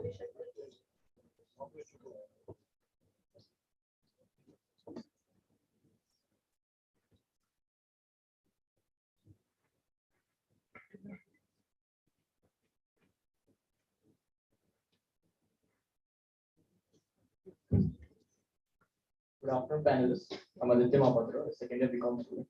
A question for Rishikesh, sir. Actually, there is a point of view that we are partly heading towards situation, and some are saying that we are not. So, what's your point of view? According to the taking into account of yield curve inversion, so what's your point of view that are we really heading towards the recession? Sir is here and he would add to that, and he is the best person to answer. I will answer with the limited understanding that I have. I say limited because sir is in the same room. So US is looking at the recessionary kind of an environment. The answer to that is yes. If you look at the inflation number of the US, if I look at the inflation of US from 1990 till now, on an average, the inflation is around 2.5%. Currently, they are at 8.3%, despite doing the rate hikes out there. Wherein in India, the 10-year, if you look at the average number of India from 1990 as well, our average inflation is around 7.5%, and we are somewhere around there. So point number one, US is almost thrice the rate of inflation what they historically have observed. We are exactly where the average number has been. Are we in the bracket of that competitive stance of 4 to 6%? The answer to that is no. We are a little higher than that. So that's from the long-term perspective, which is more than 3 years. Equity markets again has to be seen in 3 different lenses. You can't see it under one lens. How is the equity market? Equity market, the way we look at it, is from a long-term perspective, macroeconomical factors play a very important role. For a medium-term perspective, that's what when the personal finance comes into play. Earnings of the companies or how the Nifty 50 companies are performing play a very, very important role. The forecast of Nifty 50 earning was around 12% for this financial year. The first quarter results are out. We are already at 19% earnings growth.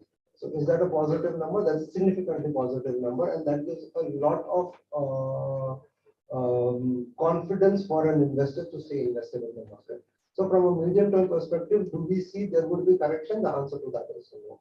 From a short-term perspective, short-term is always seen because news impact a lot of short-term movements in the equity market. So something happened in Ukraine, India market is affected. But the recovery also happens at a very faster pace because the macroeconomical and the earnings and the valuations are not as bad as yet. So that's where we stand with the equity markets. So how long will this consolidation of the Nifty and Sensex will go on? It will take some time. It's very difficult. It's very difficult to put a number to that how much time it will take. But from a 2 to 3 year perspective, Nifty looks very promising.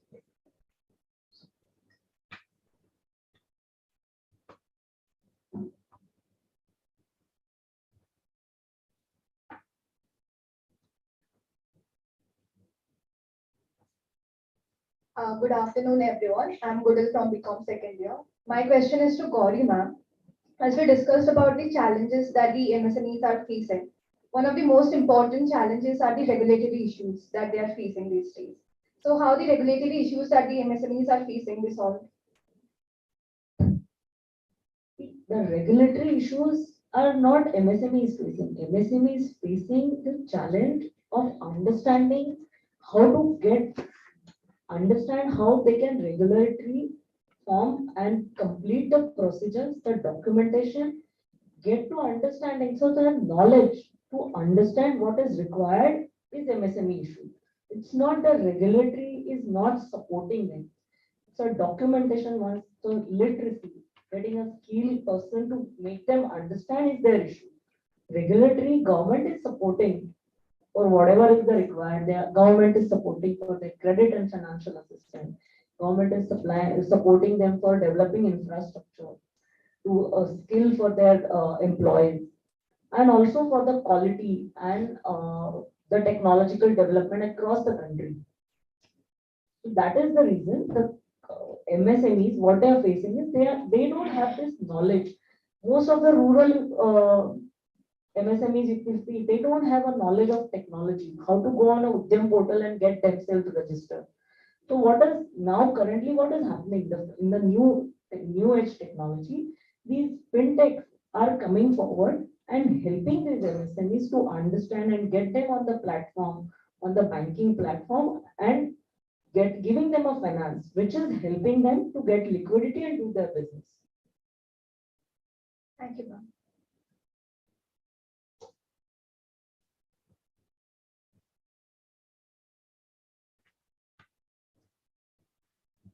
Yeah, it's not a question actually, but something was bothering me, so that I thought I'll just clarify on that for Mr. Rishikesh.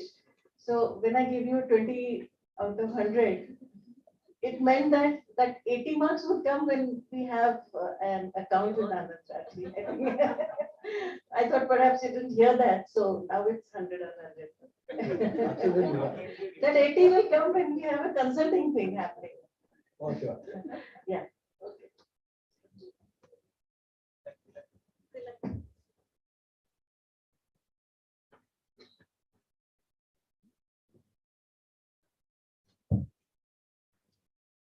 Good afternoon, panelists. My name is Tilak, and I'm from the second year postgraduate Master of Business Finance. So actually, it's a point of view which I want to ask simply. So we know that in the changing times, the digital currencies, the cryptocurrencies are coming into the limelight. Even the government has put a light on it and considered it. So a very simple question is that is crypto part of our portfolio? And the current holders, is it a part of their portfolio now? If you ask me, I would not advise it because I have very limited understanding of crypto and I don't want to invest into something. See, understand one thing that I mentioned about the standard deviation, the volatility. The volatility of the portfolio of my portfolio is around 7 to 8% on an annualized basis. Crypto volatility is to a tune of around 80 to 90%. Do I want to foray into something that has a vol of 80 to 90? The answer to that is no. If I have to make my buck, I can make it in the options market. I don't need to get to crypto to make that kind of money. So, is crypto a part of my proposition? The answer is to that. Again, crypto is not an asset, it's a mean to an end. It's a currency. It's not an asset class. Thirdly, when I invest in a dollar, I invest in the sovereignty of the US. If when I invest in the rupee, I invest into India. When I invest in crypto, what am I investing in? What is the intrinsic value of that crypto? What is the underlying? Exactly, the intrinsic value of anything that you invest has to be substantial. There has to be a business that is running. When I'm investing in the US or dollar, I'm investing in the businesses of the US or the economy of the US. When I invest in rupee, I invest in the economy of India. When I invest in crypto, what am I investing in? Sir has a point. Yeah, so I think there's a misconception that you have. RBI has never said yes to crypto. But what you possibly meant is RBI has said the recent paper from RBI that has come up is on digital currency. Digital currency is totally different from crypto. The crypto investment in India is not legalized. Okay. Digital currency is a part of the RBI's management system of reserve money and therefore the money supply. So they are totally different from each other. A similar kind of question was asked to our former finance minister, Arun Jaitley, whether crypto is going to be legalized in India or not. He advised against investment in crypto. The one reason, one sentence he said about cryptos is, it is not backed by any asset. So what Mr. Rishikesh is saying is in the same way. It's not backed by any asset.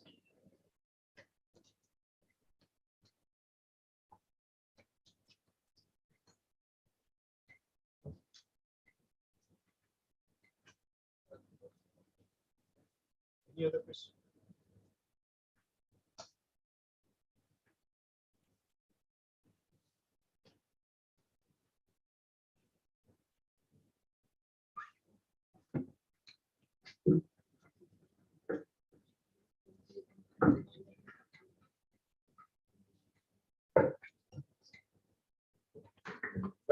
Well. So we started well, and on a very happy note, we are ending it also. So questions were not many, so that was a perfect indication that wrap it up as soon as possible. It's too much. We have ingested too much of knowledge. But let me tell you very honestly and very candidly, for the last 2 days, have been hearing all these discussions. Definitely, these discussions will go a long way in enriching our existing knowledge, whatever we are observing inside the class. I hope this statement will be taken well by all of us. Thank you. Lastly, this is my last job here, and I'll definitely wrap it up. I'll not take much time, as I have already said in the morning. Mrs. Gauri Sawant has started well with her deliberation on the MSMEs. Almost 8.3% of the Indian population is observing the MSME sector. Phenomenal. Like from 59 minutes approval to receivables to this e-discounting system, and how government has created e-market place, JAM portals facilitated by the government procuring of MSME produces. Even the government has gone to the extent of infusing capital into the MSMEs to strengthen them to be competitive in global stage. Okay, challenges as many, but the challenges will be steered clear by the help of the government initiative and the banks. That's the crux of the discussion. But definitely, I must say that for everybody who is having a sumptuous lunch or a dinner, the dessert is always at last. And the dessert was served by Mr. Palve. So much of like wealth he has shown me, has shown us, it's like Mungeri Lal he has seen something. So Sir has asked the slide, definitely the slide will be looking very great when 1 crore to 900 crores and crores are written in the slide. It will be really good to look at. But definitely I'll say that from my own experience, it will not take much time. Being a resource person from SEBI, I have conducted many like seminars with so many people, with so many groups. Money management, basically money is not managed, it is the behavior of a human being is managed. Investment is not money management, investment is management of behavior. So as he said that like we are worst in managing our own money, that's correct. So first day of the month we get the salary, 10th day it is gone. Again we always think of a safety net. To upon will fall back. Anyway, it was a very, very good discussion, Mr. Palbe. Let us go to the last ritual on my part. I'll give a vote of thanks to everybody those who are present here. I must first thank all of you, those who are sitting here. A big round of applause to yourself. You are commendable for sitting here for the last 2 days and hearing very patiently. So really, it's good to see all of you sitting here so nicely and so patiently. I must thank the panelists, those who have come here, traveling such a long distance and spending their valuable times. I must thank them, Mr. Palbe and Mrs. Sawant and Mr. Emil Pan, as well as I must thank Mr. Amulendhan Rao, who is the visiting professor to our school, who has supported us in this, like for this particular conclave. I'll thank our team, Professor Pradyumna Kumar Mohanty, for his unflinching support to make it happen. Associate Dean, Professor Sivanjan Misra, and to all of my colleagues who were sitting here for the last 2 days. So their support, constant support to us, to the entire event. The team in Phoenix, the CAS team for their untiring like labor for this thing to happen.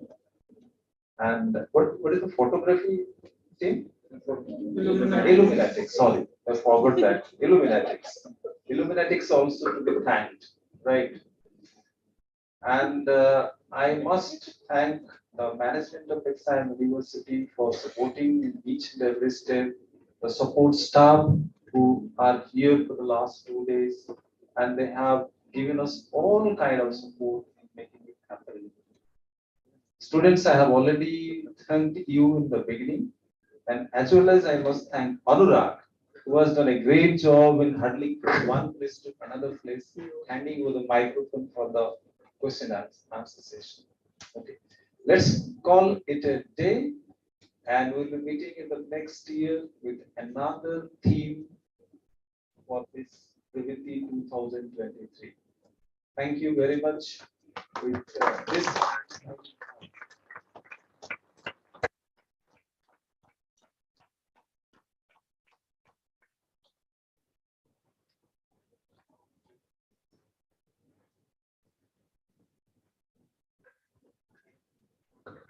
I would now invite Professor Dr. P.K. Mohanty to facilitate our esteemed speakers by presenting a small token of appreciation.